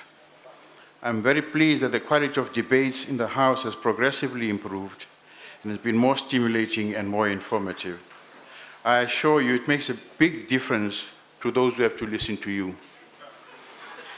I have also noted a marked improvement in the decorum in the House and wish to thank the leaders of the political parties and members for assisting the presiding officers to uphold the rules of the House at all times. Also, despite the short parliamentary calendar year, portfolio committees managed to complete a vast amount of work with great care and diligence. Specifically, I wish to appreciate the long hours and the tight schedules under which committees worked to compile the good quality budgetary review and recommendations reports, the BRRRs. We hope these reports will not gather dust somewhere, but will be taken up by the departments in the coming months. These reports are fundamental to our oversight work and the ability of Parliament to meaningfully engage and influence the budget. Honourable members, we have continued to make steady progress with regards to the changes to the rules and procedures amidst almost no publicity at all, but which will have a profound impact on the workings of Parliament. Further, we anticipate that the redrafted rules will be ready by the end of November. I'm therefore appealing to parties to discuss their positions and have their comments ready as soon as committee work begins in the new year. The rules will address such matters as motions of no confidence and private members' bills, both of which have been the subject of court proceedings. The intention is for the Fourth Parliament to leave a lasting legacy of a comprehensive and updated set of procedures and rules. With respect to legislation, 42 bills were passed by the House this year, this being the highest number since 2009. Also in total, portfolio committees held 54 public hearings on a broad range of issues. The spectrum ranged from the Energy Efficiency Bill to the Mental Health Care Amendment Bill. I'm also very pleased by the continued interest shown by the public in the legislation and the work of Parliament. The doors of Parliament are indeed open to our people. And moreover, our democracy continues to be accessible, vibrant, and at times very noisy. Honourable members, in keeping with our focus on elevating international relations, in May this year, His Excellency President Goodluck Jonathan of Nigeria addressed a joint sitting of Parliament. President Johnson paid a moving tribute to our inspirational patriots, such as Chief Albert Lutuli, President Nelson Mandela, Oliver Tambo, Walter Sisulu, Chris Hani, and Steve Biko, amongst others. In September, the Speaker of the Assembly of Mozambique, Dr. Veronica Jovo, and her delegation visited Parliament. This was a very successful visit in which we signed a memorandum of understanding and cooperation, which will enable us to collaborate in a number of areas in the coming years. We were also honored to receive the Prime Minister of Poland, Mr. Donald Tusk, in October. These interactions with other parliaments and countries are invaluable and help to expand the role of Parliament in bilateral and multilateral fora. Honourable members, on a more somber note, it was with sadness that we remember one of our members, Mr. N.M. Khanyago of the UDM, who passed away on the 17th of July 2013. We remember the contributions of Mr. Khanyago with affection and a profound sense of loss. Honourable members, we have unfinished business that must be completed before we rise at the end of the fourth Parliament. To this end, we have agreed that the committees will reconvene early in January, after the 2nd of January 2014, to specifically finalize legislation and any other business that require urgent attention. In addition, the President of the Republic is scheduled to deliver the State of the Nation address on the 13th of February, and the Minister of Finance will have an opportunity to deliver the national budget speech before we rise for the 2014 elections. Honourable members, upon your return in the new year, a newly upgraded high-tech chamber will be awaiting you. The upgrading of the chamber is about to commence in the next couple of days. In conclusion, honourable members, there are many people that I wish to thank, and the staff and members of Parliament who have made our work here in Parliament that much more easier and enjoyable. I wish also to thank the people who made the Speaker's wine cellar the talk of the continent. The Speaker's cellar being one of the best and the only wine cellar in Africa. And I'd like to thank a lot of people for that, including Honourable Ellis up there in the gallery. Thank you, Honourable Ellis. I wish to thank the Deputy Speaker, Noma Indian Peketo, and the House Chairpersons, Kosana, Ajaj, and Frolic, for their hard work and the invaluable contribution that each of you have made to assist me in the smooth running of this important institution called Parliament. I wish also to extend my gratitude to the Secretary to Parliament, Michael Kutsi, and Deputy Secretary Baby Chawa, for the sterling work throughout this year. As you might know, my Kutsi has been unwell. In fact, he's in a critical condition at the Paloti Hospital. The chairperson of the NCOP and myself will be taking your best wishes to him when we go and see him tomorrow. We, of course, wish him a speedy recovery. I wish to extend my best wishes to all political parties who will be busy campaigning for the elections. Let us not take the act of voting lightly. Our nation, our leadership is essential to the cause of human dignity. We must therefore act and lead with confidence in our ideas, our actions, and our abiding faith in the character of our people who sent us all here. Former President Nelson Mandela underscored the values of the vote for all the people of South Africa when he said, and I quote, "I waited for 70 years to cast my vote. I voted not only for myself alone, but for many who took part in our struggle. I felt that each one of them held my hand, made that cross, helped me to fold that ballot paper and push it into the ballot box," close quote. Let us never ever reach a stage where we take such a simple but powerful act for granted. I hope that there will be time for a short break amidst all the campaigning. I wish you well, go well, and I thank you.